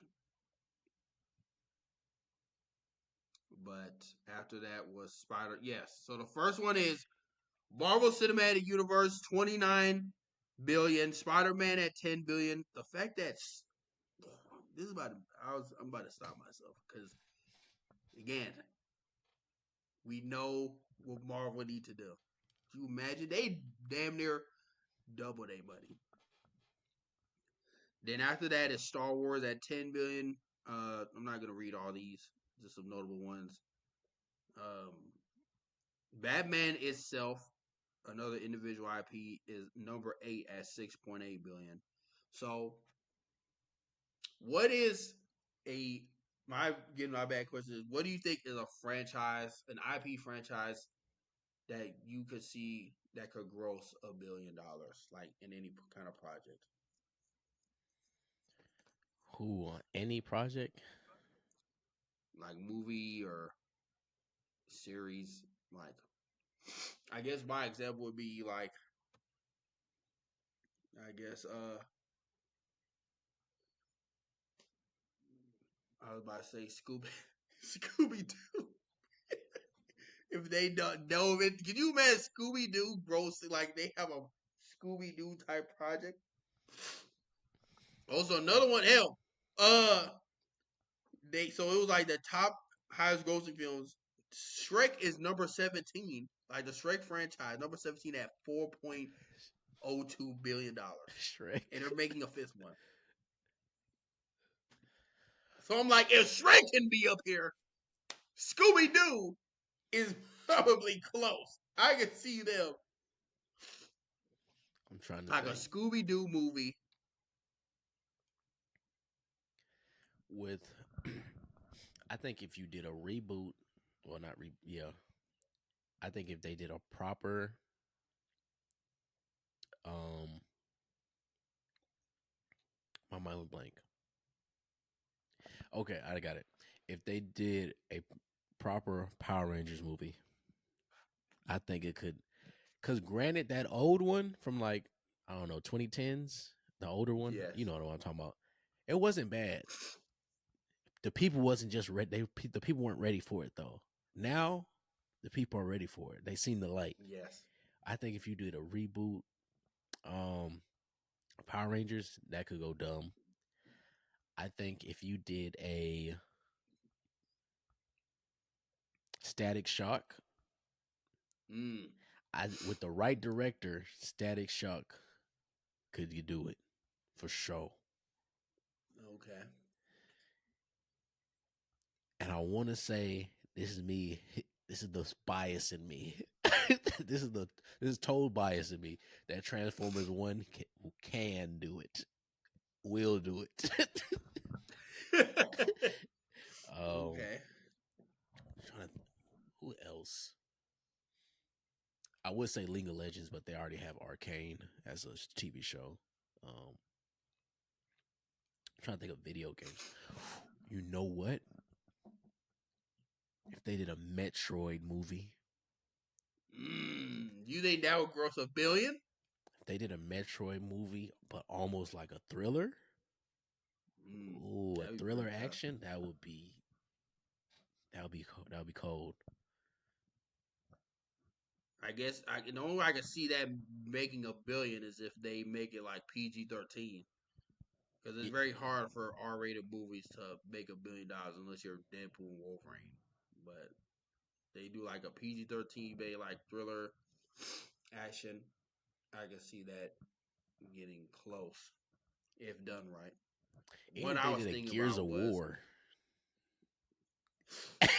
I was thinking about that one, but that I could see like that proper like Gears of War movie franchise making some billions. I was gonna say if they redid G.I. Joe. I was gonna say it, but I didn't know. If they redid like a G.I. Joe reboot cinematic universe or franchise, they're already trying to do one with Star Wars. With Transformers. So if they before that Transformers and G.I. Joe crossover did like a G.I. Joe cinematic universe trilogy, and then at the end of that was like you got this new car and it got an Autobots or Decepticon logo on there. That's making money. Mm-hmm.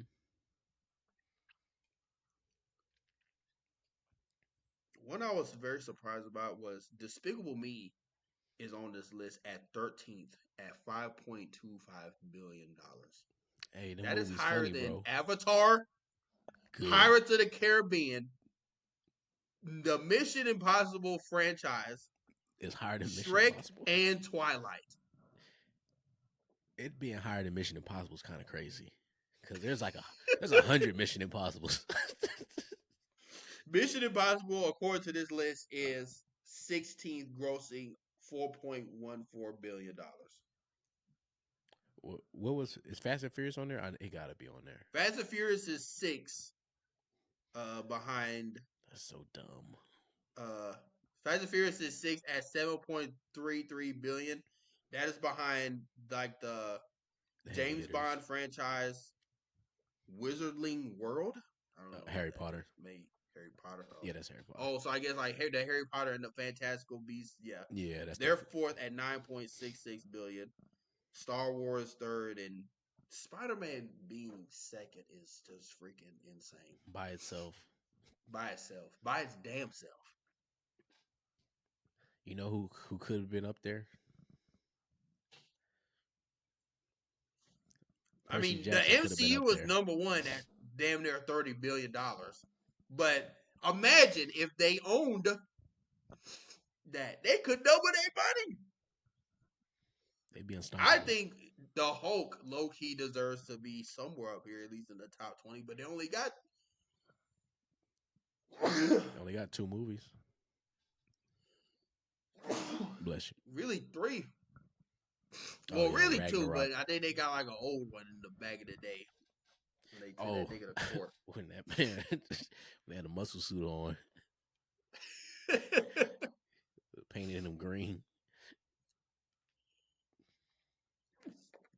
But what's some just comic book only characters, like 3 that you think could be on there that don't have anything yet? Or maybe they don't have a movie, or maybe they do. Just 3 in general that you think could be on that list. First one comes to mind, obviously, Static Shock.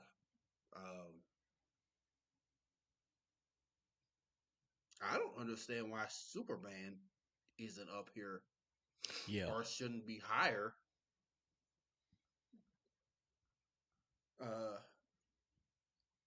Superman, but it's like, so I would say Superman I can see being up there, Static Shock, and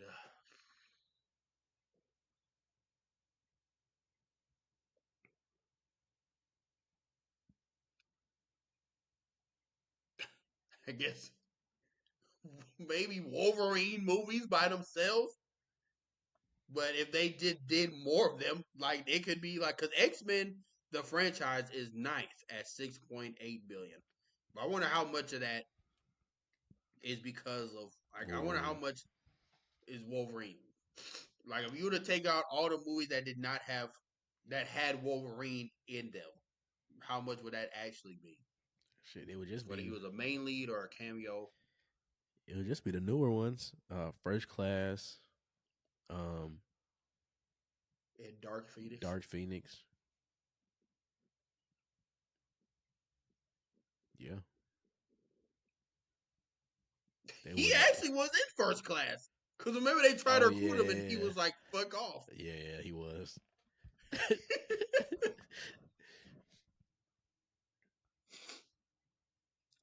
yeah. Then my next Get in Our Bag question was actually one dubbed in the group chat. But would you rather, you kind of already answered, but would you rather lose your 2 front teeth or one of your fingers? Look, I would rather lose any finger. I would rather lose a finger. If I can choose the finger, I'm losing a finger. I do not want to smile and then it's just a void. It just, you see this block? That's not a gap. That's not a gap. That's a valley, nigga. That's shit gone. I couldn't, bro. Like, I don't know. Yeah. Everything you said times 20 because I actually have a gap and my teeth ain't straight. So imagine my black ass without these niggas right here. Imagine that. I don't. That's scary. So yeah, I'll take the finger every day and twice on Sunday. Y'all gonna see me I like can't this. do that. Y'all gonna see me like this. Cougs forever, nigga. Yeah. Hey, call me Shasta because I only got one finger, nigga. But yeah, I'm like, give me that finger. You can take it. Just put me out of. Just don't have me put to sleep when y'all do the operation. I'll wake up, finger gone. All right, as long as it ain't the thumb. Oh yeah, no. If y'all take my thumb, bro, I don't know what I'd do. I'll walk around looking like Ed, Like just or like doing the this. heady niggas with three. Like I just have this. I wouldn't be able to operate.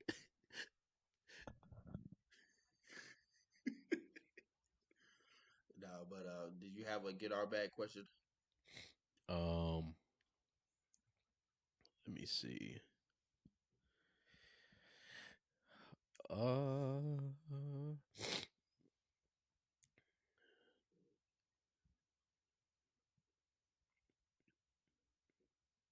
Bro, it was one I had seen.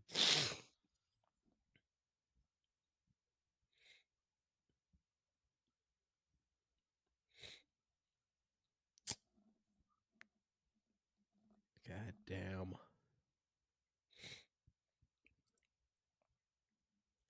Okay. Who is two characters? Cause I seen this thing, right? It was it's Seto Kaiba talking to fucking Riley from Boondocks. Who is two characters from like totally different mediums that you think would not like each other?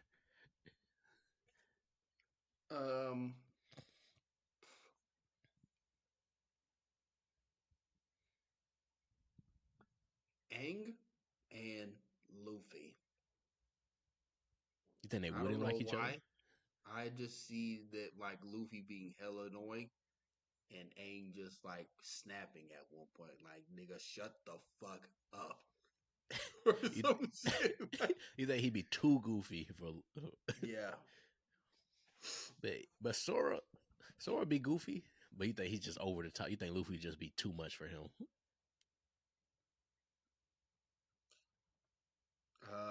You could you say who? His name Sora. Ain't that his name? Who's that?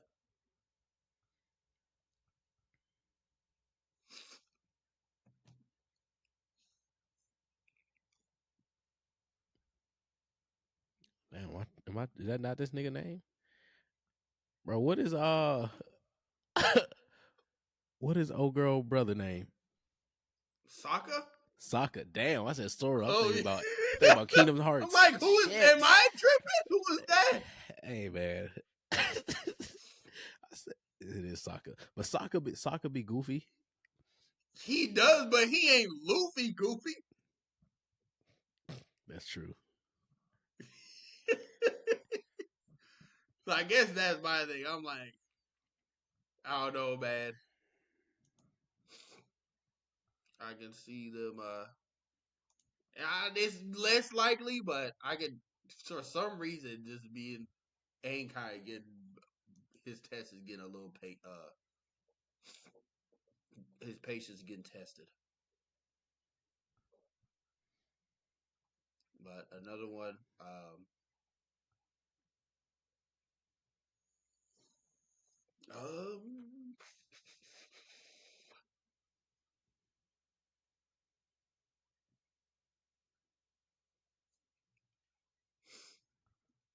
Frieza with Huey, because you know Frieza's just a racist.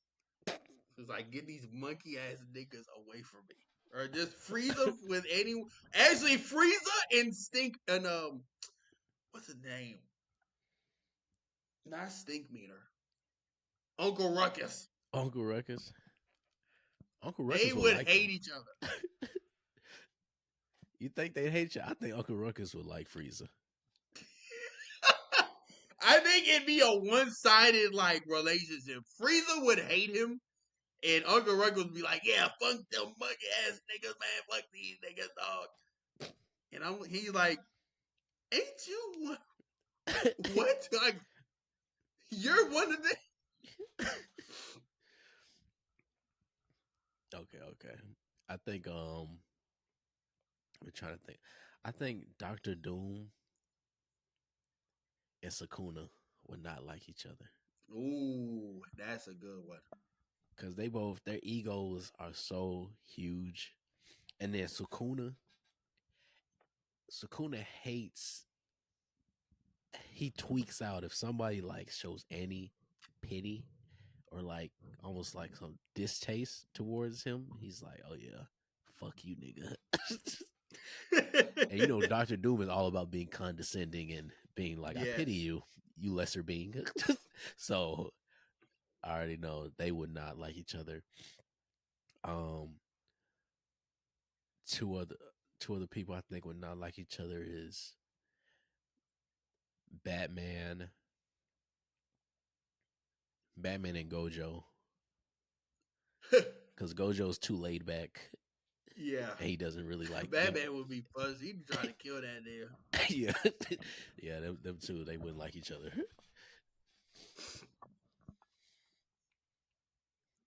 Do you think, I guess the opposite of that, do you think Batman and Nanami would be like low-key best friends or like real close?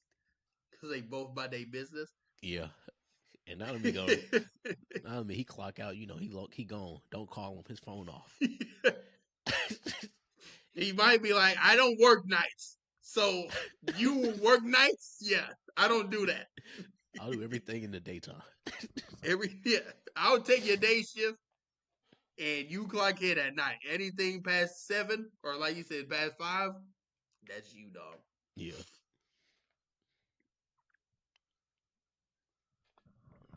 That was my last one.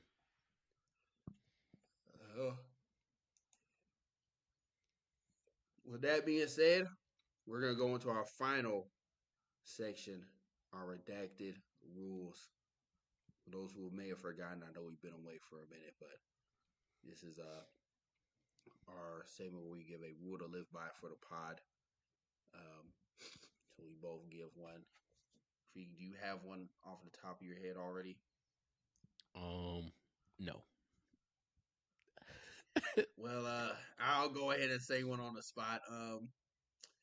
Take care of your teeth. You know, floss, brush twice a day, floss once a day, get a tongue scraper, even if it's on Temu. Hey, shout out Temu, man.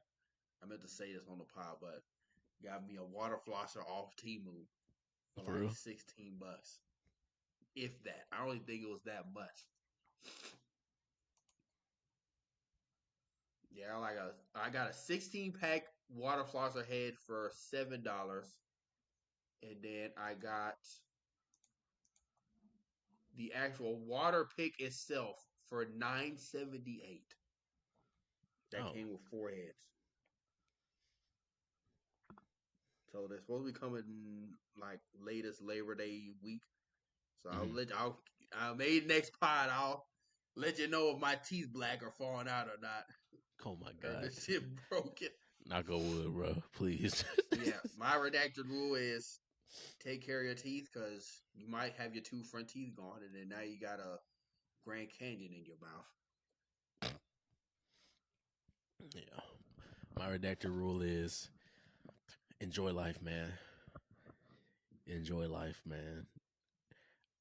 I can truly say it is about to sound so head ass. You can control your day as long as you control how you react.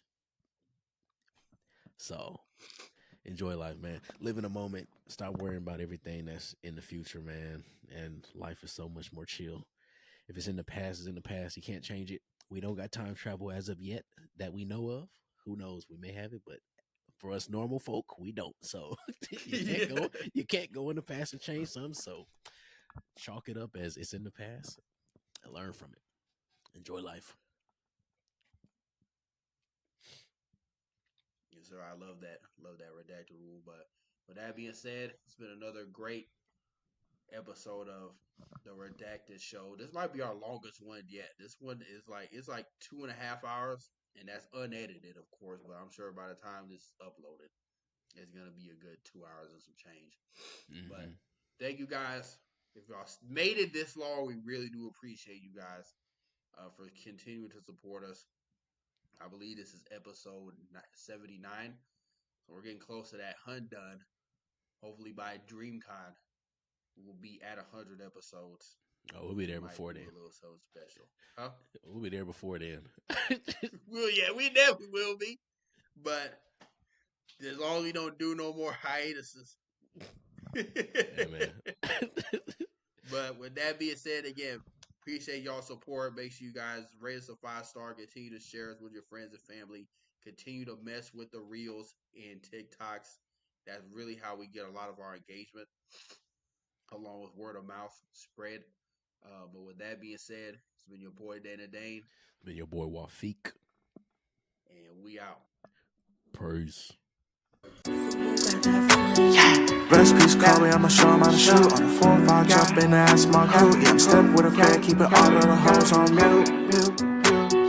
Pull up perk, could be yellow with a brew. 48 for a quick burst. Crazy 8s in the back, yeah, the trunk on hot like a cue. 40 on me when I'm in the backseat.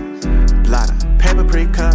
Chris make juice, it'll drop like chain came with a clean plate, came with a sink. The Parator came with a mate.